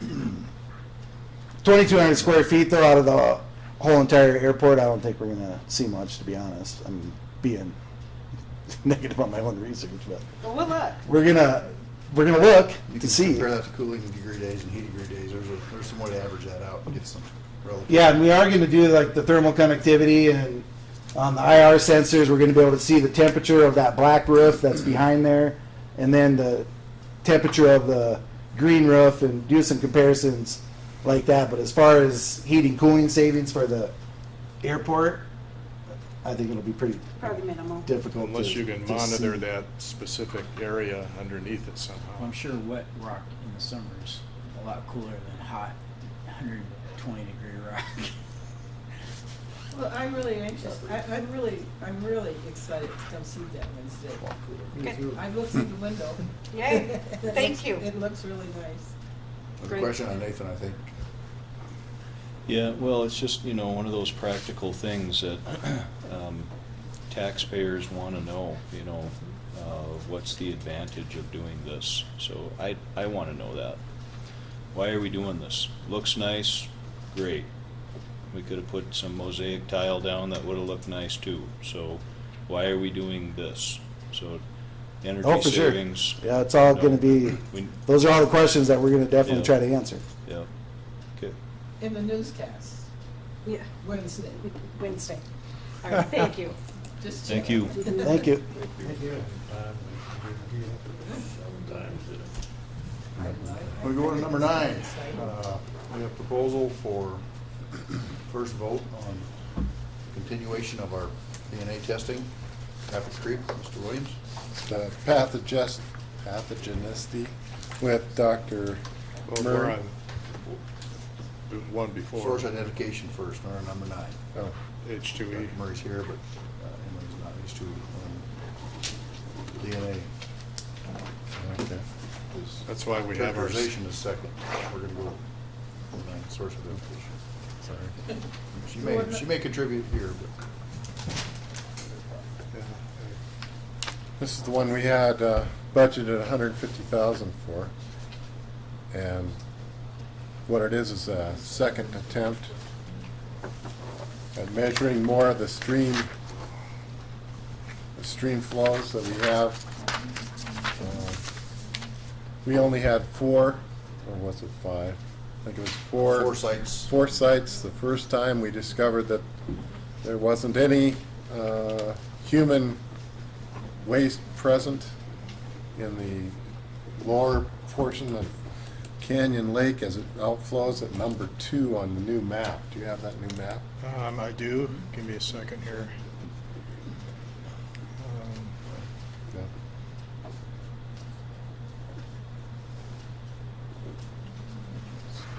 This way.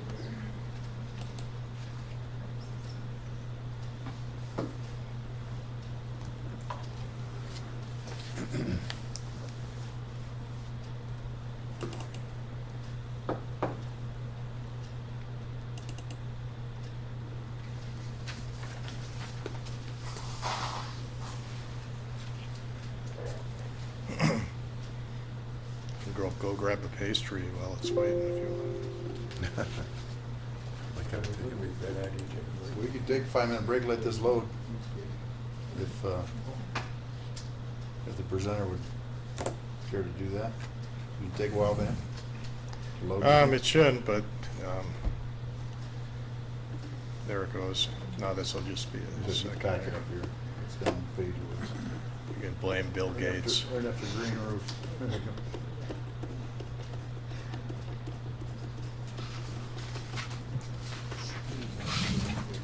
So there's, Those are the first 4 sites listed there in that. yeah, In that letter. so here's the new, the new sites. Okay, so we decided at one of our executive meetings that sites 1, 2, 3, and 4 will remain the same, be sampled at the same time. And we're trying to figure out exactly where the human waste came from that we detected, that has the other project in it, the pathogenicity study.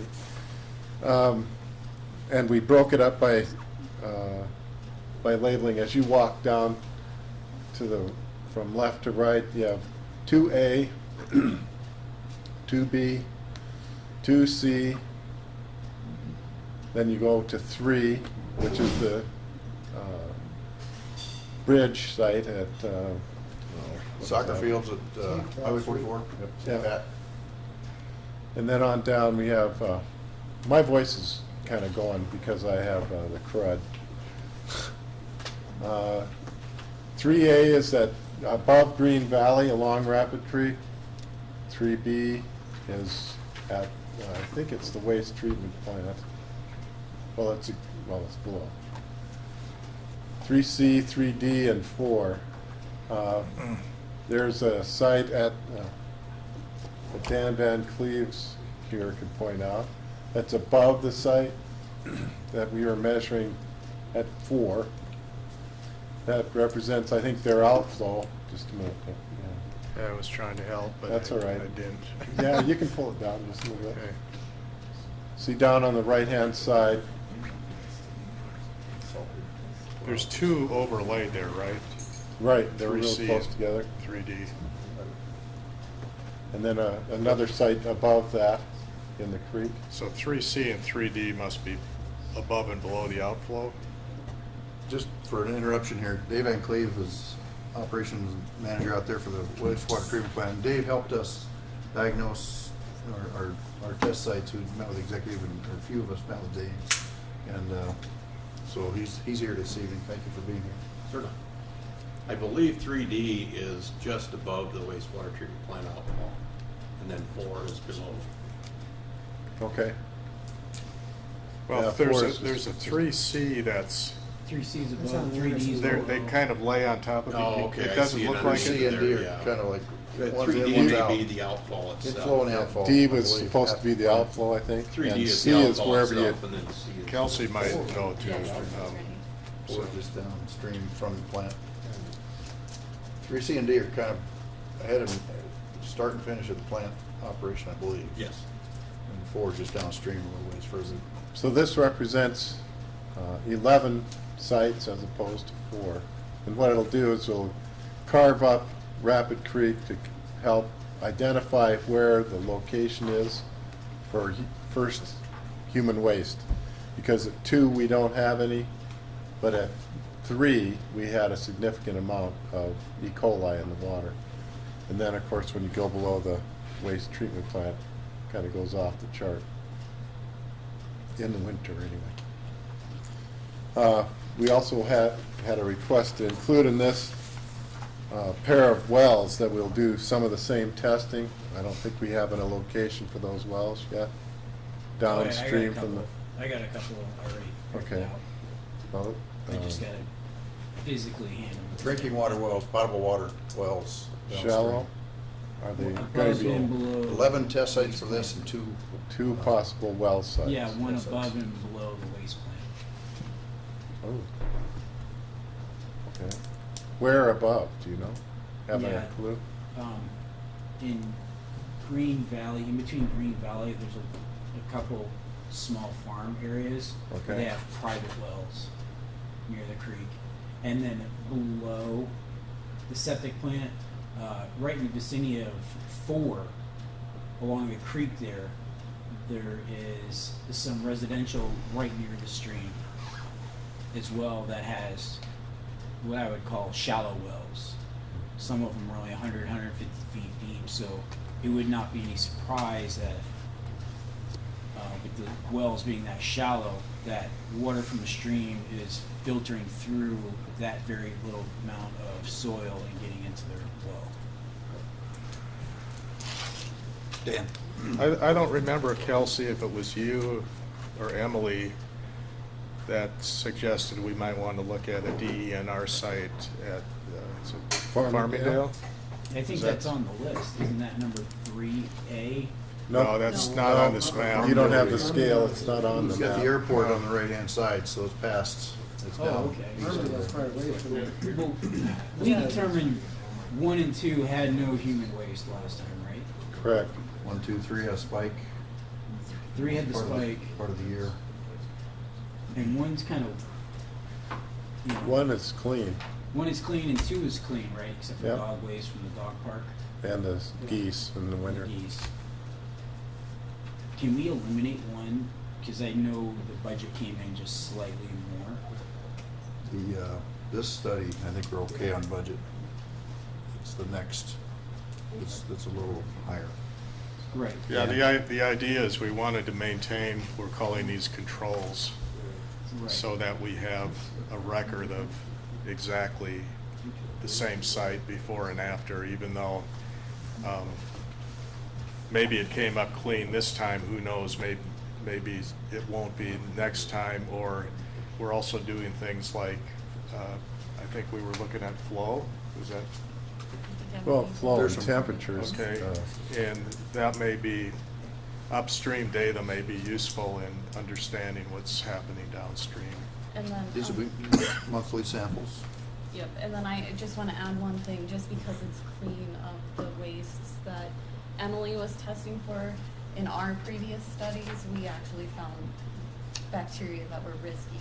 So that may influence your decision as to whether you want to eliminate one of those sort of upstream sites. We were just looking for the human variations of it. Yeah, so if you're just looking for that, Well, remember, we also added nitrates, mhm. which we don't have last time, so.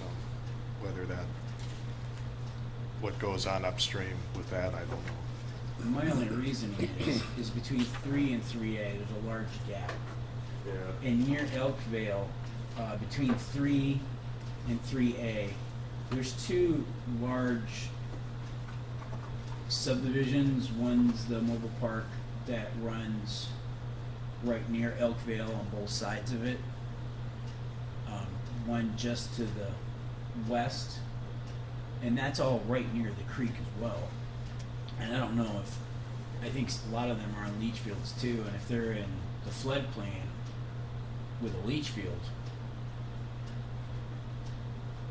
there could be a huge jump between 3 and 3A that could be coming from the one new subdivision and the one Is older the density, mobile park area. density of homes at Green Valley higher or lower than the areas you're talking about? As far as potential, Green Valley's lower, isn't it? Well, yeah, it'll flow downstream. you're saying, Yeah. population, Yeah. population density, input potential? You know, Does that Green have a- Valley's got a little bit more spacier lots than the mobile home park near Elkville. What is So it, South moving- Valley Drive? How much of those, how many of those are all septic? Or a good portion? We've got that map with septic locations on it too. It's South Valley Drive is the area. So maybe we need to dial that in. These locations, we got the count in our proposal, 11. If we were retaining that, and if the first vote reflects that, though there are some flexibilities here. We've got most of them dialed in, but if there's some additional information we're getting to better this study, we should probably talk about that. I kind of agree with Jim. I mean, I'm in that area, but there's a lot of new development then in Inferno or for the gas station there, and I think that it's gonna continue to be some more housing development down in there. And it's right on that creek. We're gonna be on sanitary sewer. With that increased activity, maybe that. Well, the city guy you know, might it's a know long- if long South gap. Valley, is that all septic? in South Kelsey, do you know Valley? the sampling is beginning next month? What's our date? Well, Or is it, November. is there a lot of city or is I there a think lot we had of leach fields? anticipated Once you starting get past- sampling in January. Sampling January. We had originally intended to start That's what I sampling was in thinking. November, but I Okay. don't Near think that the second mobile vote home will area. happen until December. Is that Okay. correct? Second vote December, so Yeah. like Galen, he went at risk and went a month ahead of his Right. second approval, and We can Got it. discuss that, we can discuss that after the first vote, I guess. Yeah. that's totally, Sure. we're just trying to parallel some of the data we had last time and started in November again. Yeah, I So mean, that was- ideally, that would Now, if we're be- wrapping a year into year as a Yeah. year, so maybe it doesn't have an effect, so that's a business decision for you and H2E, so Right. that's totally fine. And we're, as far as crossover, we're flexible on that if you. So, Mr. Chairman, I have any questions from the audience as well? oh, I'm sorry. Oblivious as usual, thank you. Commissioner. Just for, as an introduction, I'm Joanne Noyes from the South Dakota Geological Survey. And maybe you want to consider this. As part of the USGS and South Dakota Surveys joint study on the, I don't remember, Galen and Foster and Larry Putnam? Gary, yeah, Larry Putnam's, Putnam. Larry Putnam's study, and that was what, on septic issues or only, or what was Septic systems and groundwater, yeah, and Yeah. streams, some stream data too. that? Okay, in conjunction with that big long report that they put together, they put in 7 wells in the Green Valley Estates area, and currently there are 6 left that I am monitoring and trying to keep up, and I have water level data all the way back to 2006, and those wells would be available to be used if anyone wanted to use them in a study. So drinking water wells are just ground, They're just water level, monitoring wells. quality. Right, water. they're just monitoring wells for now. Monitoring wells.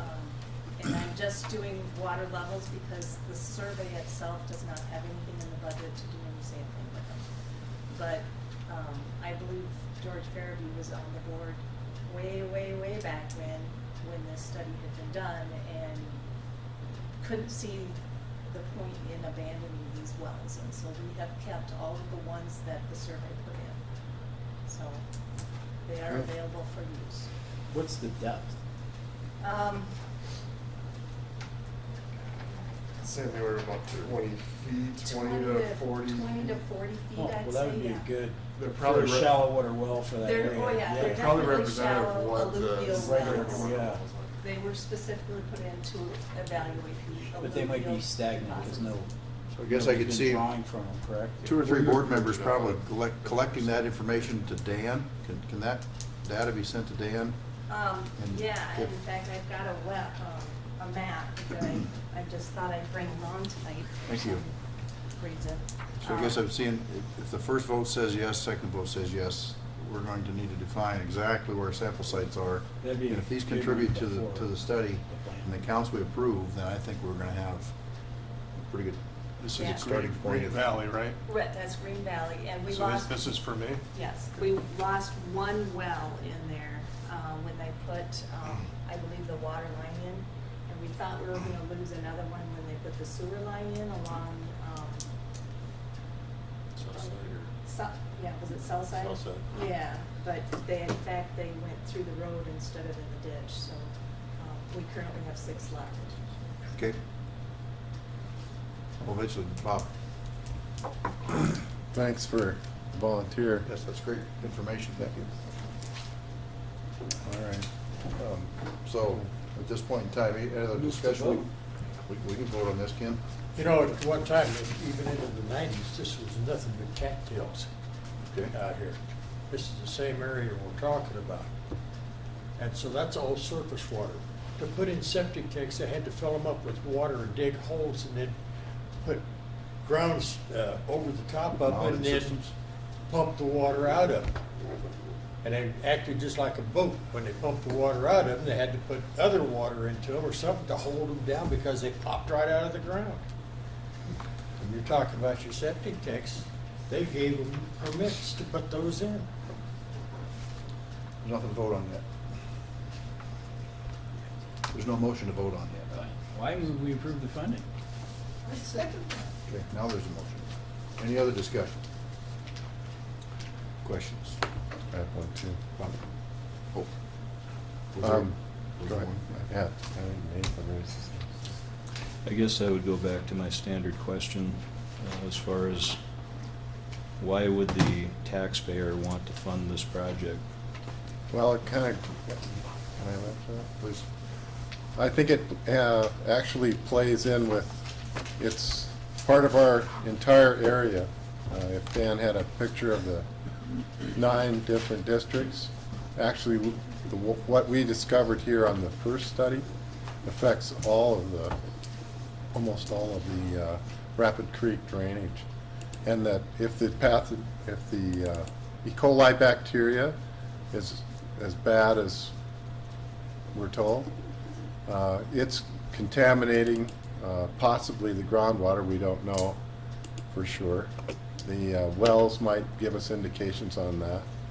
I think it also lends itself to helping the city understand the impacts that the present system that's aging has. Dan and I, we're going to have a meeting with Dave Van Cleve and the others before this meeting to talk about what advantages would it provide for the most people within our district. And it would, from Actola to Farmingdale, all the way down to wherever we enter into the Cheyenne River down by Wasta. All those people along that drainage could be affected, I think, by the E. coli that's either in the system in the creek or in the shallow wells all the way down. That's the reason I'd vote for it, was because it's going to affect and help to identify where there could be possible breaks or something, or just, well, that's I was trying to bring up your map, but. that's okay. So we've already funded one project. Yes, we did. Which identified a human health risk. That It was so toxic that you couldn't even walk into it without washing. Nathan's up. Got the floor. So I don't, this is a very expensive project. I don't know that from a taxpayer perspective, I don't know that the value is there. Yes, it would be interesting, like I said last time. We funded a project, we've already got information from that project. That information is already available to people to use as they see fit. They can make decisions based on that. And I think, from my perspective, I think that's where we should leave it. I think there might be more apropos projects down the road for us, like trying to get water from east of us out here. I'd rather save money for projects that are absolutely essential rather than interesting. So that's just my take on it. Bob? I think it's a health threat, a significant one, possibly. I don't know. Right now, we don't know exactly what sort of a threat it is or where it could be remediated.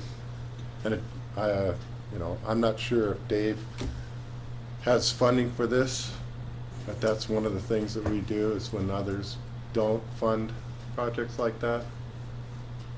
And I understand, what is the per person kind of significance. I think we have larger health threats living all around us. I think just going to Walmart and grabbing a cart, you're probably very prone to picking up community-acquired MRSA right there. The water, like I said, we've already provided a study. We've got information available to people. Water is typically, if it's a public water system, it's treated. Even if it's James was talking about wells 100 feet deep or whatever, based on my experience, 100 feet, most bacteria don't survive going through soil 100 feet. So that's one of the reasons why groundwater wells are generally pretty safe unless they're under the influence of surface water. I don't see the benefit to the average taxpayer. So yes, it would be interesting. I'd be interested, but I don't see it as an essential project, and I'd rather save those funds. So I'm done. Thank you. Anybody else? Anything from the public? Was this the project that my director was going to get Rapid City to pay part of? Well, yes, we had. How are we doing on that? Well, we had a meeting set up last week, and I had a family. My mother's quite ill, and I had to go back to eastern South Dakota, so we had to postpone the meeting. We're going to meet again at a different date, but we were trying to meet before this meeting, and it didn't work out because I had to go back to the eastern part of the state.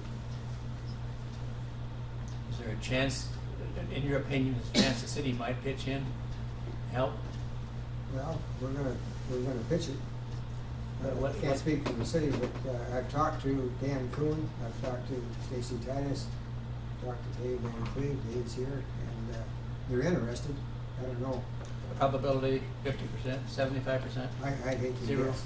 Does this start with Public Works Committee, or what's the We're starting starting point? with Dan, we're gonna meet with the staff first. Okay. The three I mentioned are the key people. We'd go through Dan Kuhn and Dale Tech, And Dale Tech and Stacy Titus. first people to go through, and then eventually Public Works.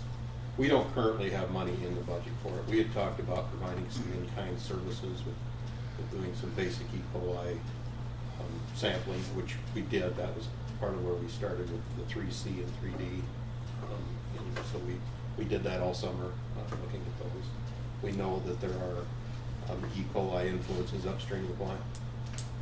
We didn't, when we looked at the treatment plant, we had no violations of permit. As a matter of fact, we never got to 100 on any of our counts. but we had, I think I counted, there were like, during the disinfection season, there was 19 samples, 9 above, 10 below, that were in exceedance of that daily limit of 235. And they generally follow each other. If it's coming down from above the plant, that's what you find below the plant. So, Councilman Nordstrom is here, and we'd appreciate if there's any input, since you played with water a little bit in your past. He's a definite yes vote. Pardon me? For the city helping, Elliott, probably 2/3 from Well, Reggie. I'm just wondering if there's any input you'd like to give us, or not to tip your cards or anything else, your interest level in what Mr. Van Cleve's trying to achieve here too. I have to lean on Dave and the staff to come up with the budget, and as Dave said, I don't recall anything being in the 2018 or 2019. I can stand to be corrected, but I don't recall any money being set aside for this, for any additional study beyond the C and D sites. Yeah. And like I say, I could be corrected. You know, I'll have to go along with Nate. We're trying to get the buggy before the horse here. We know we got contamination coming out of the water, the sewage area here. And, you know, if we got a lot of surface water, that's all gonna back up. And we're gonna get conflict of interest in different sampling and so on like that. So as soon as those get straightened out, and I know the city and county's trying to get that in their budget, and that and the treatment plant and the water incoming, until then, we can't make a decision on what we're gonna do. So Can you do a study? we've done studies after studies after studies, we still come up with the same thing. This was unique in its Bob.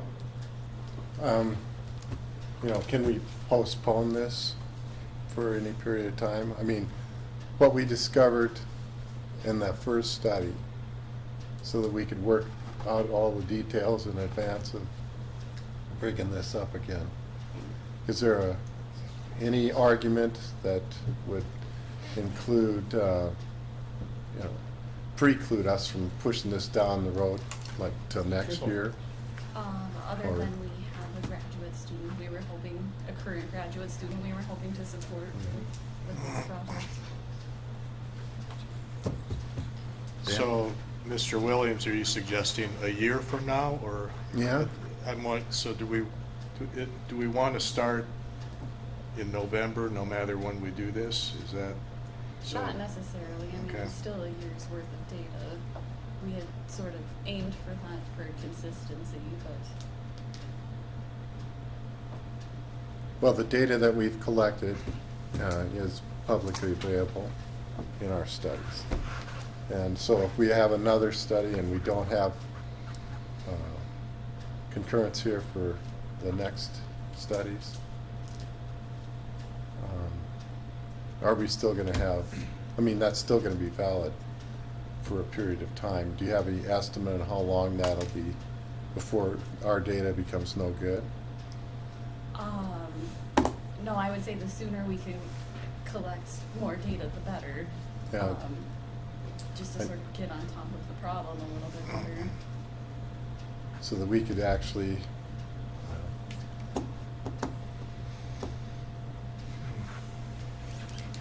Dan? Just from a presentation point of view of the data, to me, it's much easier if we just start in November in both cases. Otherwise, you're trying to line up different graphs that where November over here is actually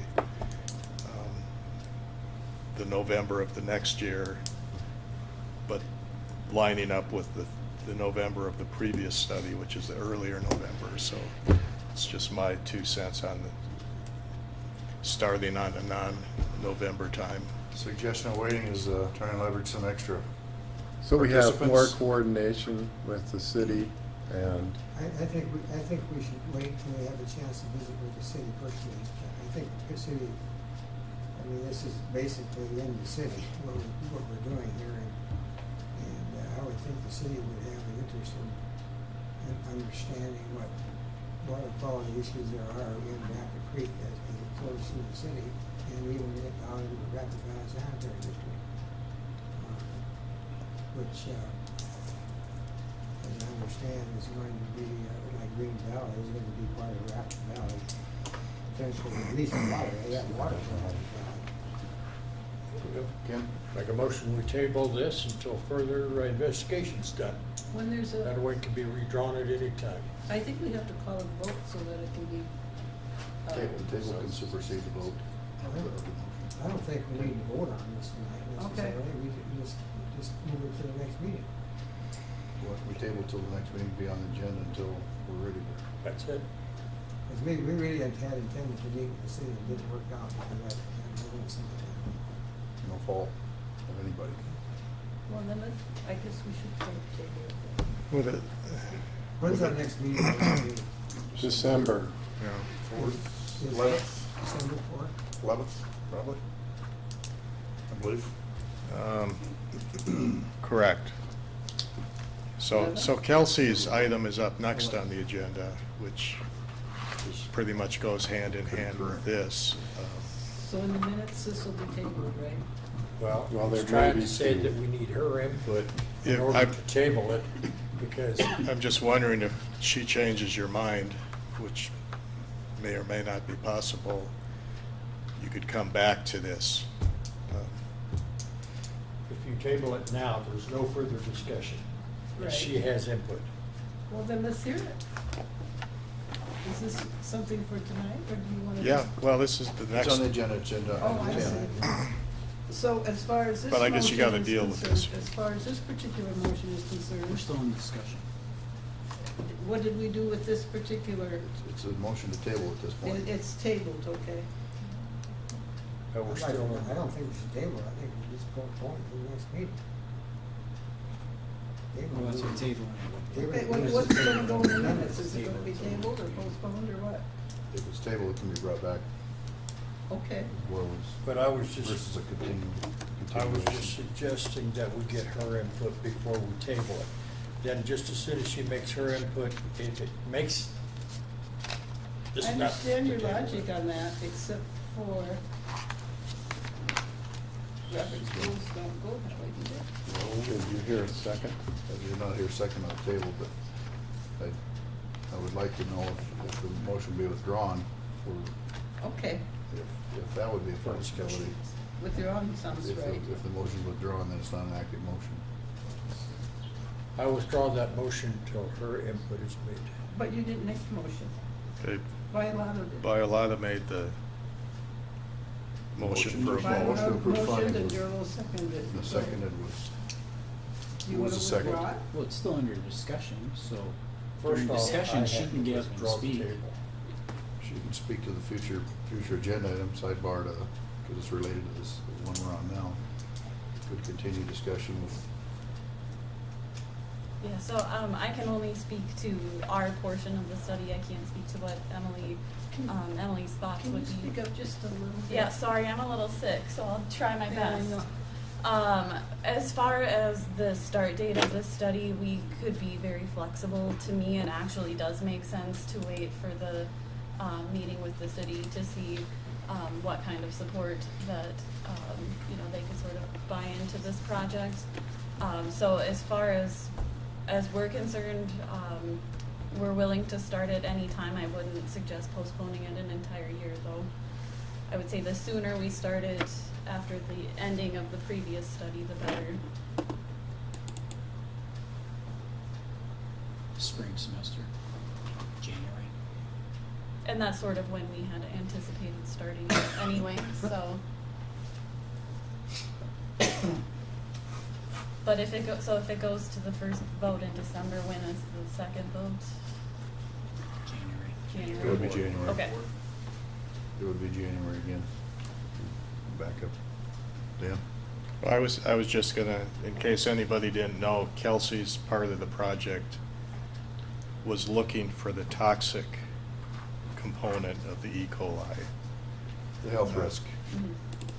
I made a little cartoon here that I was trying to figure out how to present this if it came up, but we've got the total E. coli, which is what the routine testing does. However, a lot of that E. coli is harmless, and going down here to the H2E part of it, they would categorize it in terms of what ratio was from these different mammal species. However, that still doesn't tell you how dangerous it is. So Dr. Murray's study would specifically look for this subset here of pathogenic E. coli.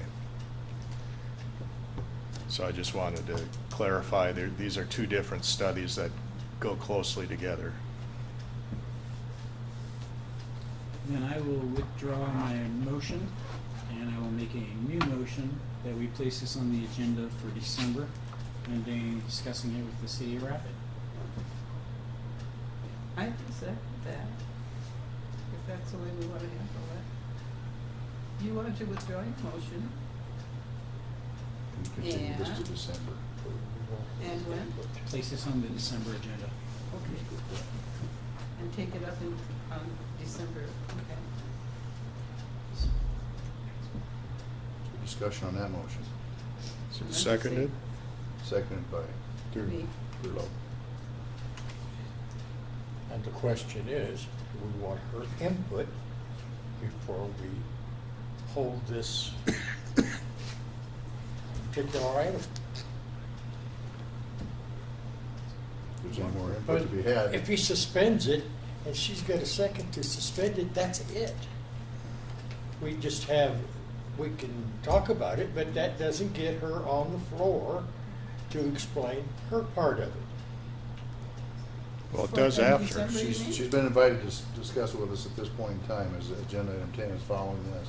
So her piece of agenda item 10 came in on 9 now. So if there's So I don't know, yeah, does if there's anybody any have any- additional to relative to Yeah. 9, I mean, like you say, you can't speak to their proposal, but your follow-on science Yeah, just follow it too. is, so. I'll certainly answer any questions about our characterization of the bacterial population if you have them tonight.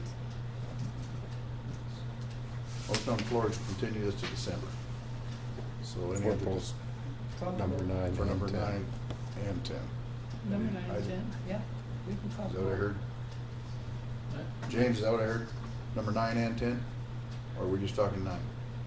9, give her any other chance on 10, and we can take 10 up in a second. So, oh, I thought it was for 9 and 10. We're on agenda 9, number Number 9.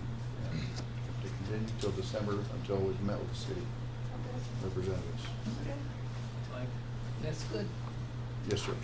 I'd like to add to my director's comments about the city being a willing participant. It seems like at least, I know it's just one study, but it looks like the water coming into Rapid from uphill is basically clean, pure, whatever words. Minimal contamination, I'll put it that way, uphill. But once the water flows through Rapid, it's quite contaminated. So I think if I were Rapid City, I'd want to know what's causing that. That'd be the way I'd argue it if I were my director. Well, Thank you. I agree with what you're saying, absolutely. Thank you. I do too. Yeah, I do too. And I guess we can Yeah, whether it's a sewer plant, still broken go lines. through with it after the December meeting. If there were 2 affirmative votes, it would need to be December, January, back to back. If it weren't postponed again, for whatever reason, so. Okay, That'd be the quickest we could get an answer, sounds good. or it could be answered in December if it fails. So that's also an answer, so. So we can move Motion on. on the floor is to postpone 9 until December, pending a meeting with the city representatives and those of you who are assigned to do that. Yeah. Any other discussion? All those in favor of that motion, please say aye. Aye. Aye. Oppose? Nay. Nay. Who opposed it? 1 nay, Nay. 2. Motion, 2 Yeah, yeah, yeah. nays. Motion carries to December continuance of item number 9. Getty and who else did? Jenny and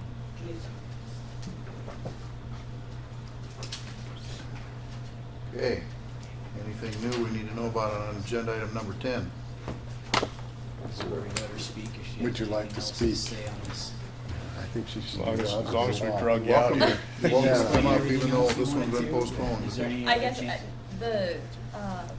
does anybody have any questions for us as to the value of our portion of the study? Because I guess one thing that I would remind you is that this state has the highest rate of Shiga toxigenic E. coli infections in the country.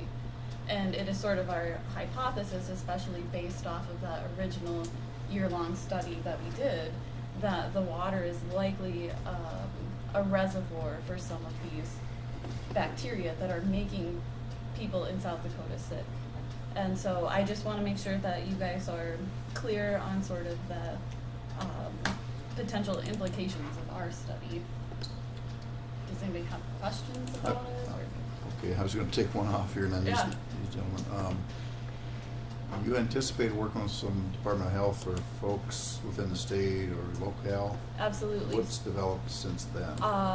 So the Department of Health has agreed to provide those isolates that come from patients to the best of their ability, so that we can compare them sort of side by side with the bacteria in the water to see if we can actually get a match. And if we do, that has major implications. And if we don't, then we can, maybe say that the water isn't the reason that we have such a high rate, and we can redirect efforts into looking into another environmental reservoir. And then, Thomas? You keep saying this state, but you never say this area. I have an email in that come out of the eastern part of the states that says that we have 2 contaminated high E. coli areas in East River, and that hasn't been publicized either. Right, and so as far as infection rates go across the state, there are slightly higher numbers of infection on the other side of the state just because there's more people over there. But the overall rate is pretty similar on both sides. But our area here, just below the city septic area, is higher than, what do we got, 2.2 million per? I don't know the specific See, they've level. raised that so they don't have to turn it in as a toxic area.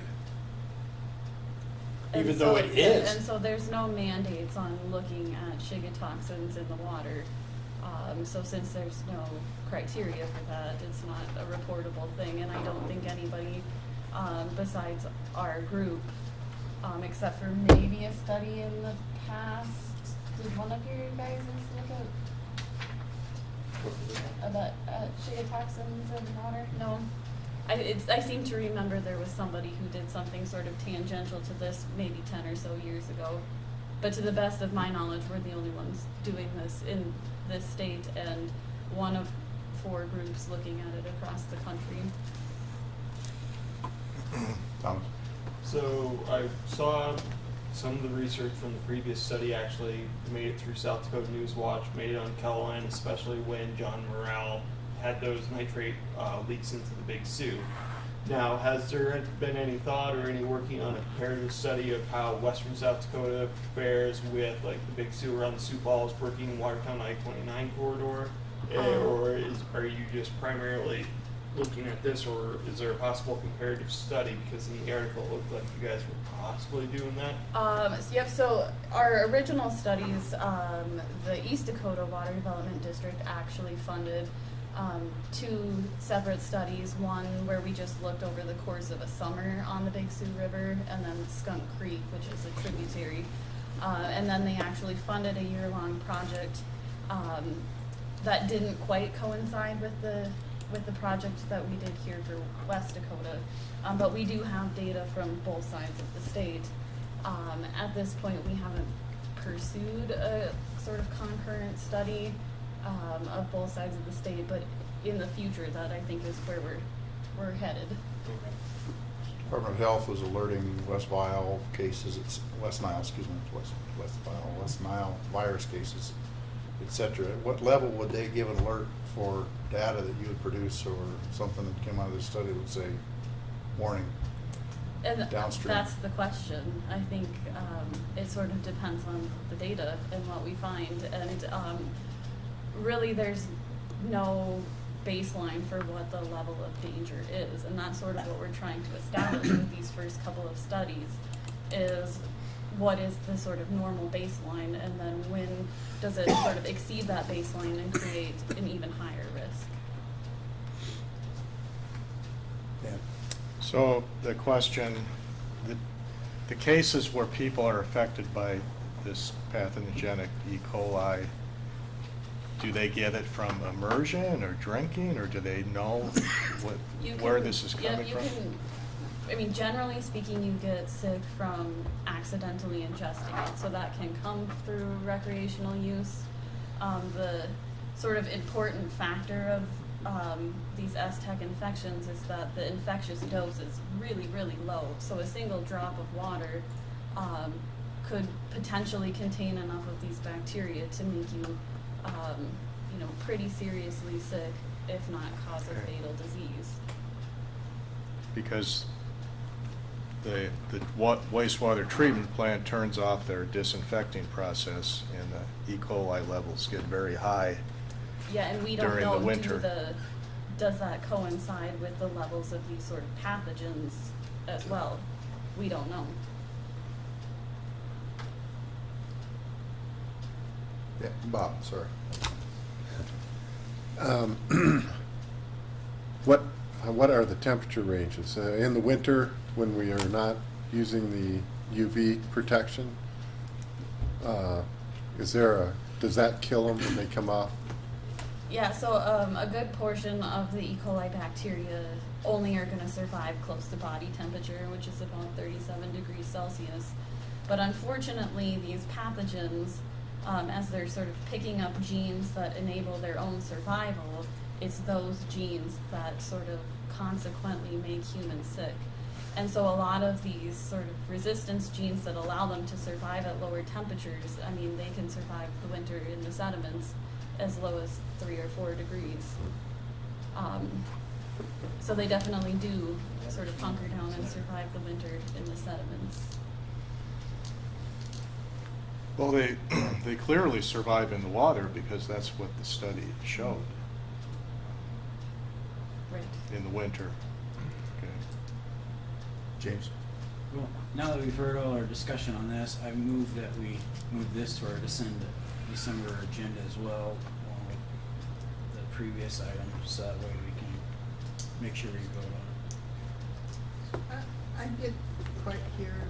We're gonna move. He wants to move 10 to December with 9. Okay. Now that everybody's had their That's the Yes, motion. discussion. That's what I wanted That's to the hear. motion on the floor. Okay. I'll second it. Okay, motion second. Any other discussion? I have one question. Yeah.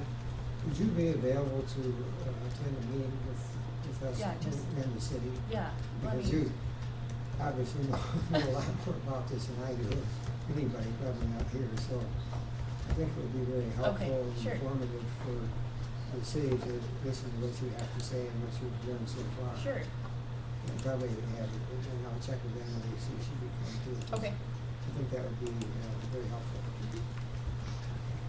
Thank you. Thank you. Call vote. Call vote. Those in favor of postponing this item to the December 11th meeting, please say aye. Aye. Opposed, say nay. Nay. Okay, motion carries. We will continue this in December, again pending that meeting with city folks. Thank you, Kelsey. Dr. Murray, pardon me. Time for a break. We've got an easy one coming up. If you want to hit that real quick, and then Gail can go home. Nope, take a break. Oh, Or fresh minds. All right. Gail wants to take a break. We'll take 5. Thank you. Do you have a card? Let me see if they do.